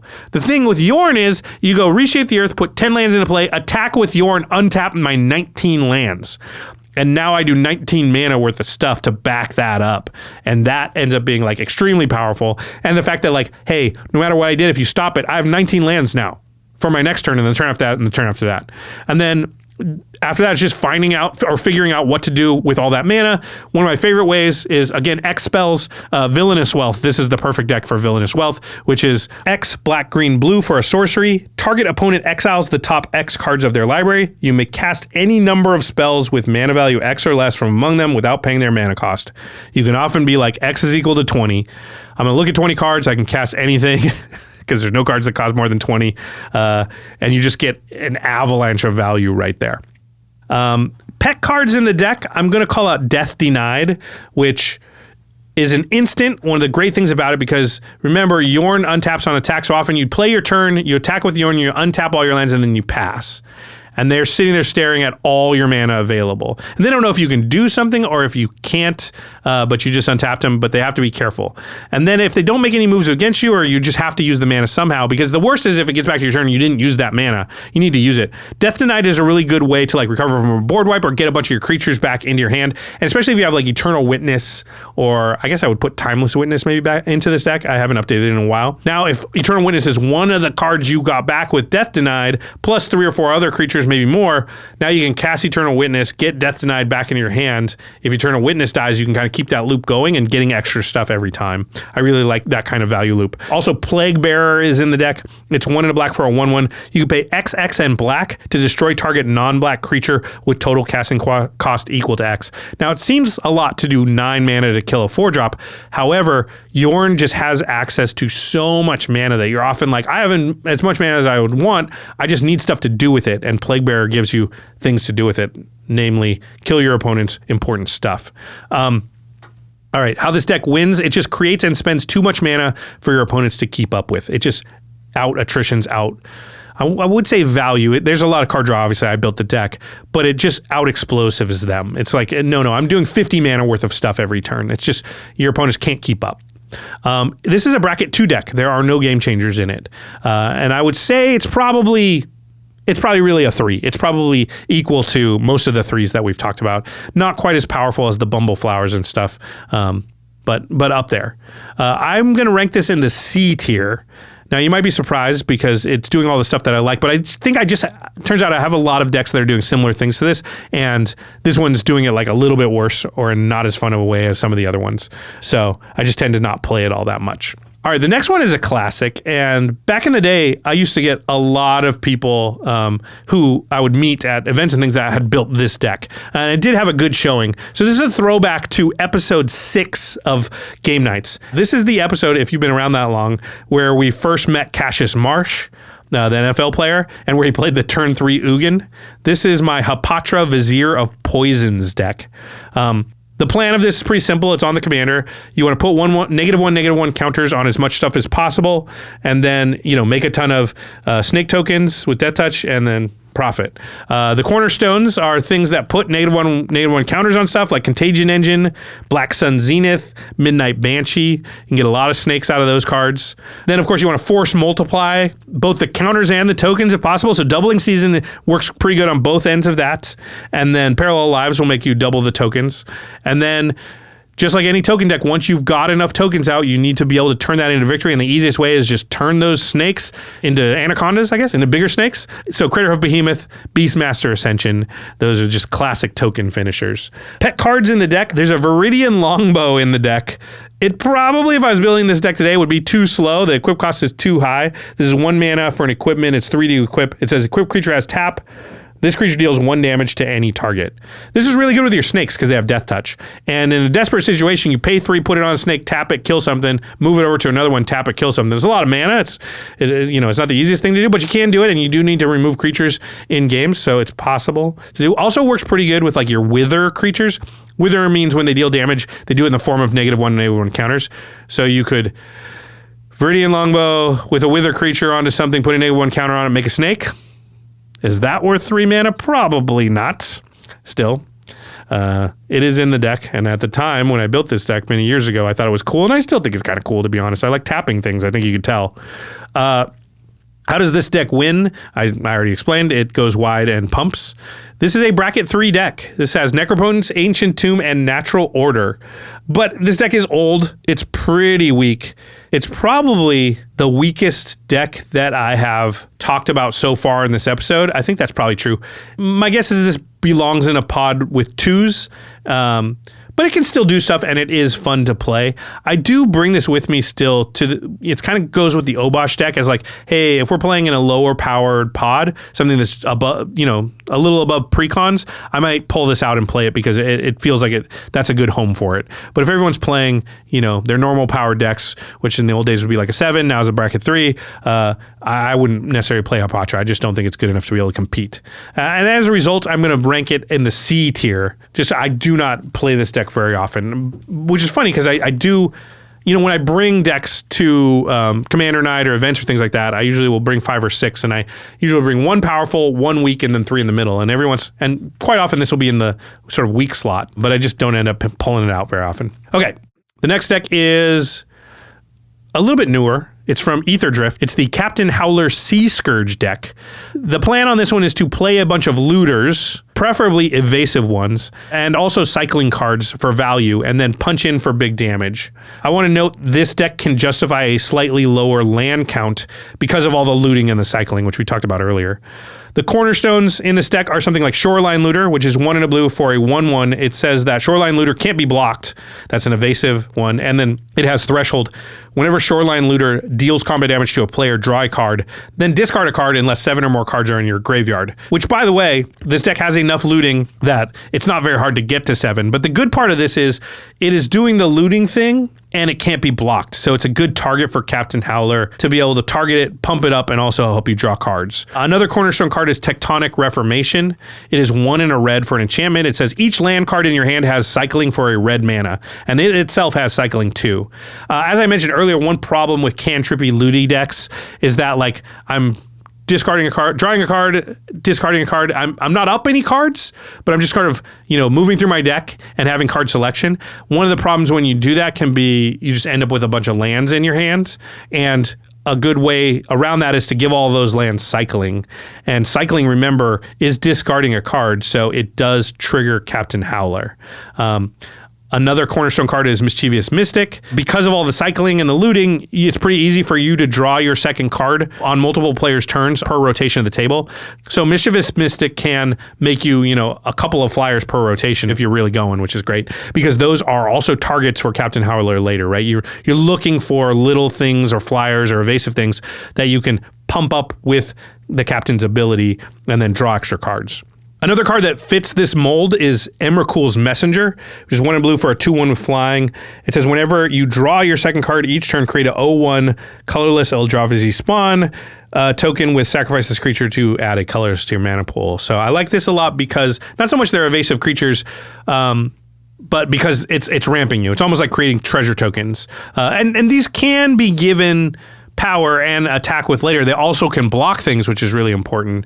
So just the spawn tokens being around is pretty powerful. One of the pet cards in the deck is Generous Plunderer, which is 1 and a red for a 2/2 human rogue with menace. At the beginning of your upkeep, you may create a treasure token. When you do, target opponent creates a tapped treasure token. And then whenever Generous Plunderer attacks, it deals damage to the defending player equal to the number of artifacts they control. This is a card I remember saying, I want to try this out because it meets 2 of the criteria I'm looking for, which are evasion and ramp, right? Evasion and card draw would be nice, looting, but also I do need ramp in the deck. So the fact that this will ramp me, it ramps another opponent too, but at least it's a tapped treasure token. But the menace kind of I was counting as evasion. And I remember thinking I'm going to try this out and see how it feels. And the verdict is, it feels fine. I think it could be replaced by any of the, new blue 2-drop that tend to create one new one every set, like some awesome evasive loots or does something cool blue 2-drop, and probably belongs the spot over Generous Plunderer, but I haven't upgraded the deck, so it's still in there. Okay, how does this deck win? So the evasive threats deal significant damage once they're pumped by Captain Howler, so you often win through combat damage. I also have cards like Temur Battle Rage and Raking Claws. Both give double strike. These are great because it means the creature hits twice. So sometimes you draw a bunch of cards because of Captain Howler's ability, but also sometimes you just knock somebody out of nowhere. It's coming in, it's a lot, but they're not going to die to it, and you go, never mind, doubled it, now you're dead. So that is pretty powerful and definitely knocked out a lot of people with those cards. This is a bracket 2 deck. It has no game changers. It's roughly equal in power level to most of the 2s and 3s on the list so far. I think this is probably naturally more like a 3 than it is a 2, just because it has a decent amount of removal and interaction. Probably, again, not quite enough. And as far as rankings, I'm going to rank this in the A tier. I really like playing the deck. I think you've heard us talk a lot about looters, and looting is pretty popular around the command zone and just is a good way to see a lot of cards in your deck and have a pretty smooth experience. Okay, the next deck is the one that I built for Murders at Karlov Manor. It is Teysa Opulent Oligarch. This is 1 a white and a black for a 2/3 Death Touch Human Advisor. At the beginning of your end step, investigate for each opponent who lost life this turn, and then whenever a clue you control is put into a graveyard, create a 1/1 spirit creature token with flying, and this triggers only once each turn. So the plan for this is a little complicated. It is deal damage to all of your opponents in small increments, and then it's Aristocrat, Artifactocrat as its sub-theme. So cornerstones, you want singular cards that will repeatedly deal damage to all of your opponents. Just 1 damage is fine, just so you get the 3 clues. Limdol's Hex does this, Sanctum of Stonefangs, they both do this. And they're both 2-drop enchantments that just every turn will deal 1 damage to everybody. Now, Limdol's Hex deals damage to you also, and Sanctum of Stonefangs gains you a little life, but you'll take either one because you're really just looking for the clues. And then once you have the clues, you want to be able to sacrifice them and use them in other ways besides just the ability on them. Krark-Clan Ironworks is a classic way to do that. Something like Tarian's Journal is great because you can also sacrifice the spirits you get to draw the cards. You're just looking for that Aristocrats, Artifactocrats piece to be able to sack stuff. And then you want to make sure that when you're sacking stuff, you're getting additional payoff. So Marionette Master, Agent of the Iron Throne is the other one. And that says whenever an artifact or creature you control is put into a graveyard, each opponent loses 1 life. So that's the Zulaport Cutthroat style side of it. And then you want to force multiply everything you're doing. So Delny Streetwise Lookout says if an ability of a creature you control with power 2 or less triggers, that ability triggers an additional time. So on Teysa, that's 2 abilities, making more clues, making more spirits, and then also stuff like Academy Manufactor, right? Like every time I make the clue, I also make a food and I also make a treasure. It's pretty good. I mean, newsflash, I don't know if you've heard, but Academy Manufactor, good card. Pet cards. Invasion of New Capenna is a pretty cool one because it is removal when you put it down, and because you have access to a bunch of flyers, you have a good chance to flip it, and when it flips, it turns into this equipment that could pump your team. So, I thought it was worth... my view on battles is they're not very good generally, but they are worth including if you're happy with the front side and the back side is just gravy, and the gravy is pretty good. So this fit the bill, so it's in the deck. How this deck wins, usually with Aristocracy style stuff, Zulaport Cutthroat, I already mentioned, and then maybe a little bit of attacking with spirits. There's a couple of pump things in there that could maybe make your spirits hit for more, but in general, it's the Aristocrats that gets them. You know me, I don't like to attack that much. This is a bracket 2 deck, and honestly, probably one of the weaker decks on the list. Probably not as weak as Hapatra, but definitely I would call this bracket 2. I'm going to rank it in the B tier. It's a fun deck to play, but I will say it's a little clunky. It's trying to do a lot. That additional step of needing to deal damage to all your opponents to kind of get going, to get the clues, you often sort of get the pieces in the wrong order, and then you feel like you didn't do that much. But if and when it comes together, it can do a lot, and it is fun. All right. So there are 3 decks left on my list. I've got an old favorite, I've got a new favorite, and then I've got my only F tier on the list. So stick around. Let's start with my old favorite. It's Rune of the Hidden Realm. This is a blink deck where you blink stuff for value. Cornerstone cards are Mole Drifter, one of my favorite cards of all time. Things like Wood Elves, there's card draw and ramp right there. Eldrazi Displacer, just as another way to blink stuff if Rune's not around. Or Rune really, he taps to do his thing, so sometimes you have, you want to blink multiple times, well, Eldrazi Displacer can help you do that. And then, of course, Glen Elendra Archmage as an example of other stuff you can blink in other ways. So Glen Elendra, counter spell, come back, has the persist -1 counter on it. And then you go, oh, blink it, and when it comes back, it has no -1 counter on it, and then you can use it again, and you can kind of use Glen Elendra forever. That's annoying to your opponents because they can't do any non-creature spells, but hey, that's their fault. I guess it's kind of your fault. Whatever, they got to deal with it. Okay, a pet card on the list is Lavinia of the 10th. I do not see this on very many blink lists. It is very powerful, especially these days as curves of decks have gotten lower. So Lavinia of the 10th is 3 a white and a blue for a 4/4.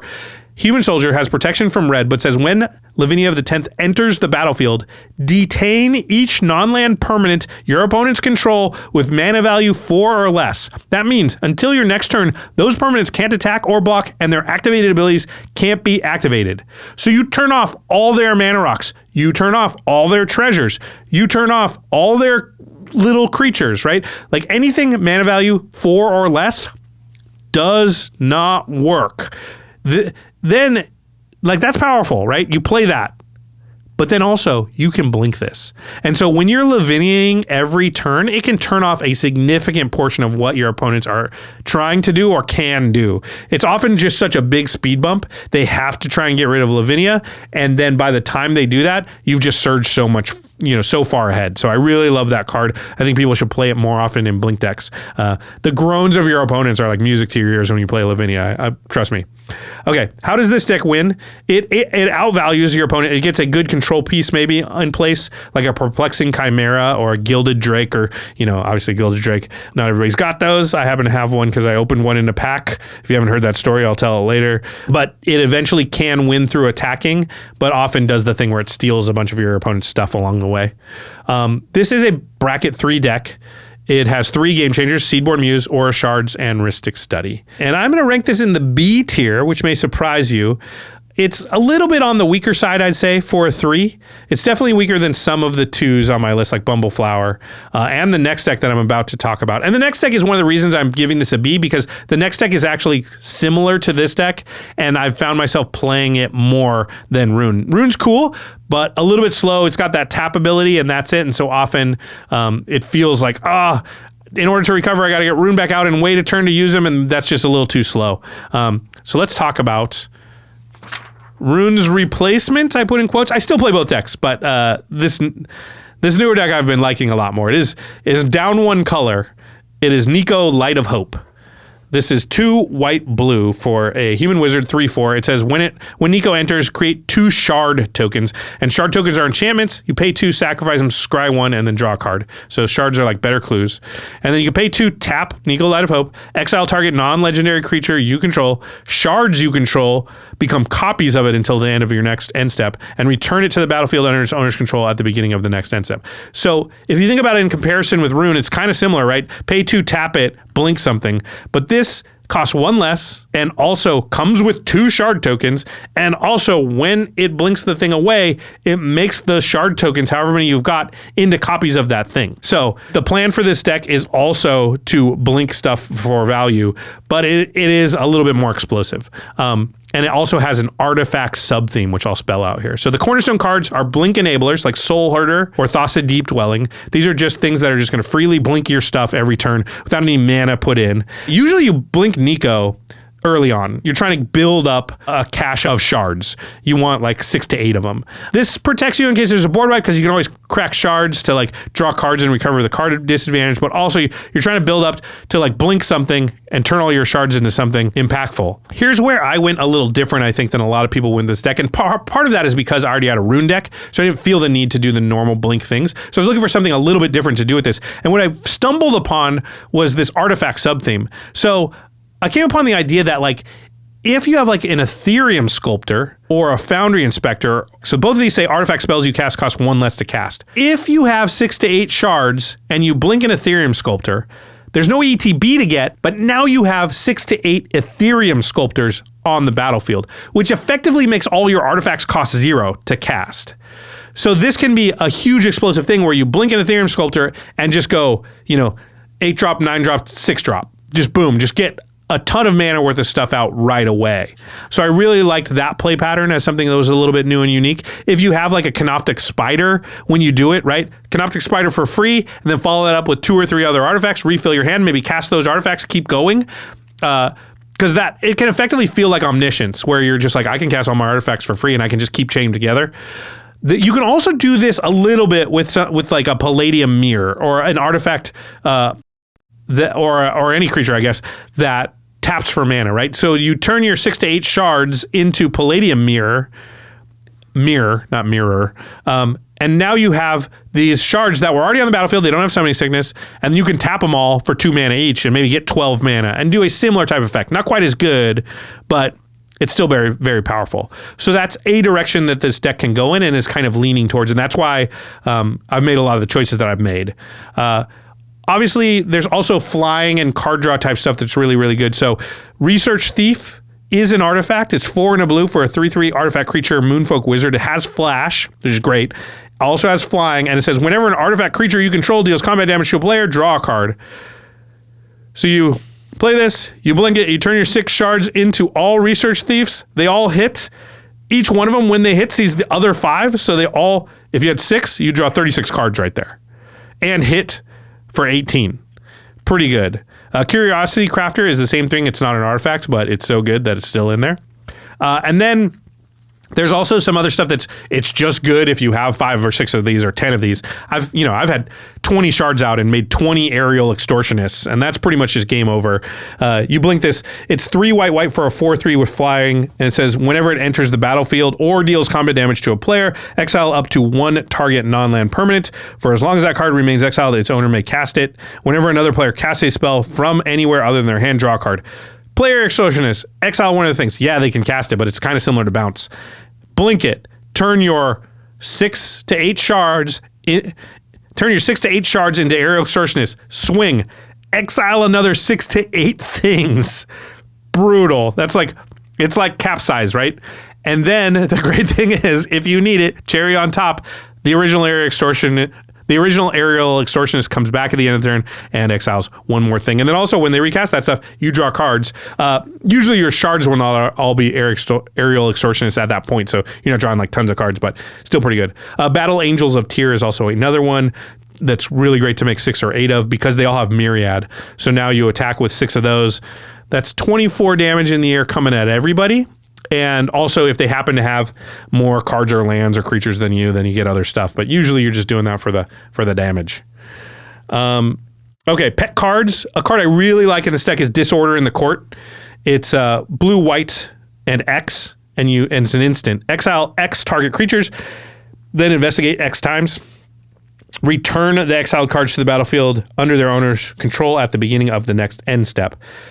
I like this card a lot because it doesn't say you control. So somebody goes to attack you, you can use this to save yourself. And that's really, really important. And you can just use it for value to get a bunch of clues, but you can also use it for value to rebuy your ETBs and things like that. So just very versatile card that's useful in a lot of situations. I'm super happy every time I've got it. Another pet card, I'll do a second one. Why not? The second one's free, everybody. I won't charge you for it. It's Archway of Innovation. It's a land. It enters the battlefield tapped unless you control an island. It taps for blue, but it says pay a blue and tap it. The next spell you cast this turn has Improvise. So your artifacts may help cast that spell. Each artifact you tap after you're done activating the abilities are pay for 1 generic cost. So it makes your shards kind of tap for mana. And when you're in a deck that has a lot of big artifacts in it because you're looking to do the Ethereum Sculptor thing, it can be super useful if you don't draw the Ethereum Sculptor, if it got stopped or stolen or whatever, or killed or whatever. You can still get that portal to Phyrexia out by just tapping shards for the most part. Okay. This deck, how it wins, turn shards into flyers and attack, or just outvalue your opponents. It also can often just remove a ton of their stuff with Angel of Ruins and stuff like that. It has a lot of play to it and can get you on a bunch of different axes, which is why I like it. It is a bracket 3 deck, but it's that technically because it has Teferi's Protection. So if you just took out Teferi's Protection, you can put in the phasing one, Clever Concealment or whatever, and it's a 2.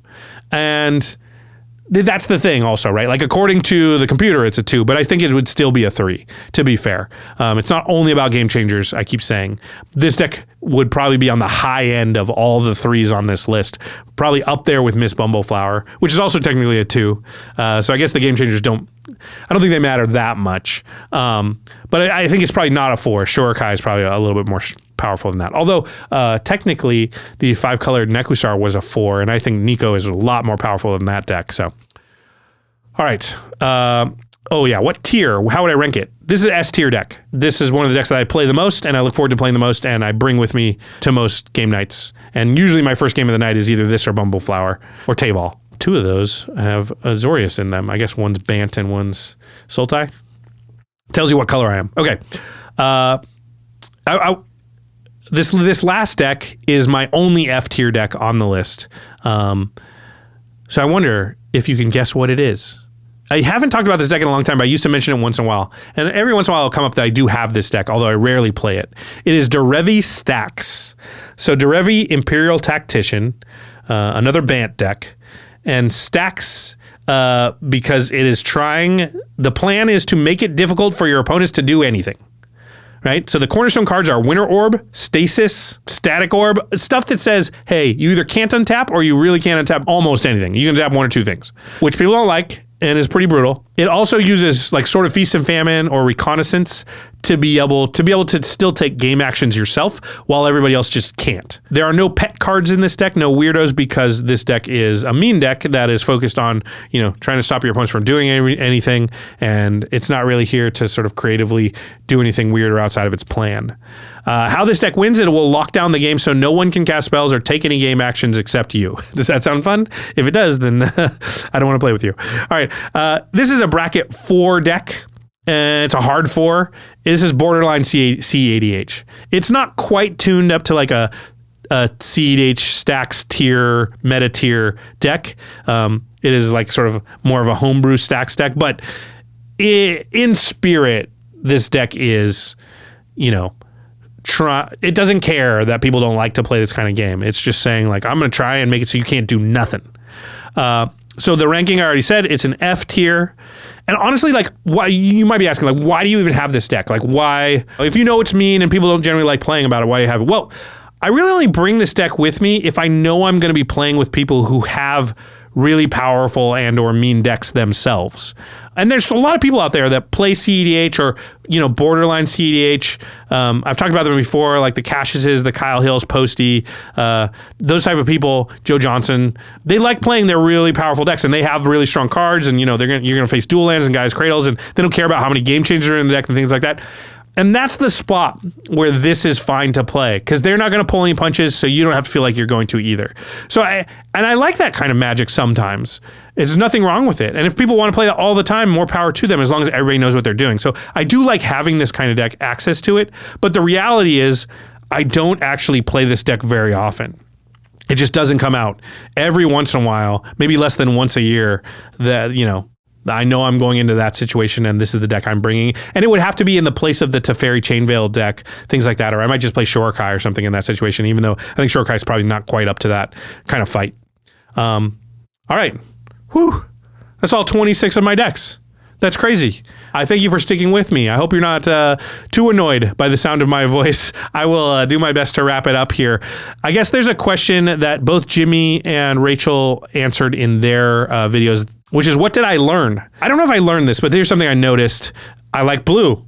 I like white. I think the white part was not as obvious to me, and I think in recent years, I must have been moving towards white more than I used to be, because I thought I was a Simic player. And to be fair, 2 of the decks in my S tier have green and blue, but 3 of them have blue and white. So I like white a lot better than I thought. Also, I noticed I like token decks more than I thought. Only one of my S tier decks is a token deck, but there are a lot of that style of decks sort of sprinkled throughout the remainder of my 26 decks.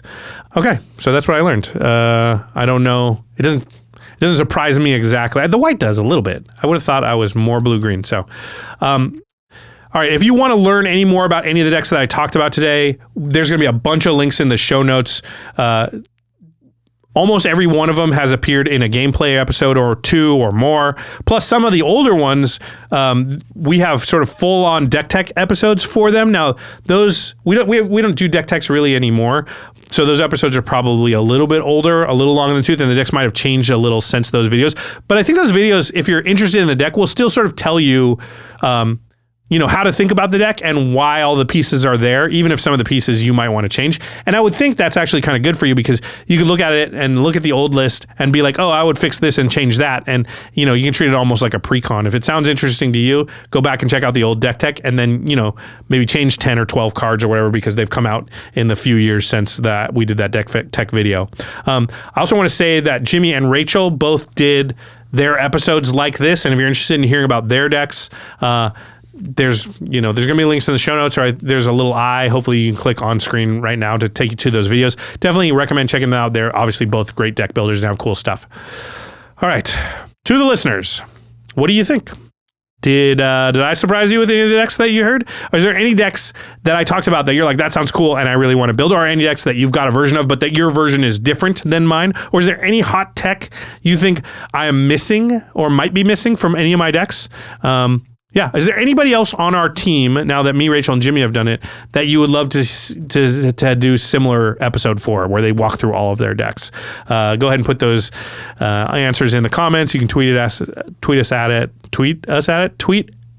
at us about it. Yeah, sure. I'm losing the power of speech now, having talked for over 2 hours. All right. Before we go, let's talk about our sponsors. CardKingdom.com/command is the best place to go if you're going to pick up any of the cards that we talked about. If you want to build a new deck, or if you want to just get your hands on, let's say, Spider-Man is right around the corner. If you didn't get all the Final Fantasy stuff yet, if you're like me, you're kind of behind in general this year. There's a bunch of cool stuff from Tarkir Dragonstorm that I still need to pick up. Card Kingdom is great because they are a one-stop shop that has a huge inventory. They will have the cards you're looking for in the version you're looking for, and they are professionals. They will get you the stuff all in one package, which is awesome, but also the fastest and in the best condition. We trust them with our own deck building needs. You should too. And then of course, ultrapro.com/command. All of my decks are in Ultra Pro deck boxes. They're all in Apex sleeves. I play them all onto Ultra Pro playmats. So again, ultrapro.com/command. Another thing I would highly recommend is signing up for their newsletter. They have discounts all the time. You know, they got to move inventory to make way for new stuff, and you can often swoop in and get really good prices on some stuff. So again, ultrapro.com/command. And then finally, before I go, I want to say that MAGICCON Atlanta is coming up. Game Nights Live will be there on Saturday, September 26th. That's the Friday of the show. So very important if you're going to go and you want to watch Game Nights Live, which I may be biased, but I do think it is the best event of the whole con, and I wouldn't want you to miss it. Make sure you get there on Friday in time to see the show. It usually starts around 4 p.m. There will be links in the show notes to how you can pick up badges. I'd get your badge right now because, again, they do sell out. I believe they sold out for every show this year, and a lot of times we hear from people who are like, oh, I was planning to go, but now there are no badges. Do you know how you can get any badges? And I'm telling you, I know how you can get them. Get them now. Don't wait till later. We would love to see you at Game Nights Live. It's a ton of fun. Be out there screaming. And then also, Jimmy, myself, Rachel, our whole team will be there for the remainder of the weekend. We'll be doing signings. We'll be looking for games. You will definitely see us around. So, hey, hopefully we will see you there. All right. And with that, big thanks to our amazing team here at the Command Zone. Sebastian Salazar, Karina Cruz, Gaurav Galati, Jamie Block, Jordan Pridgeon, Jake Boss, Becky Bell, Rachel Kendra, Eric Lem, Manson Lung, Josh Murphy, Evan Limburger, Sam Waldo, Jimmy Wong, and of course, Rachel Weeks. Thanks for sitting through all of my decks. Maybe you'll see one of them on the battlefield in Atlanta. See you there. I mean, peace. Almost did shotgun, not peace. That would have been a disaster.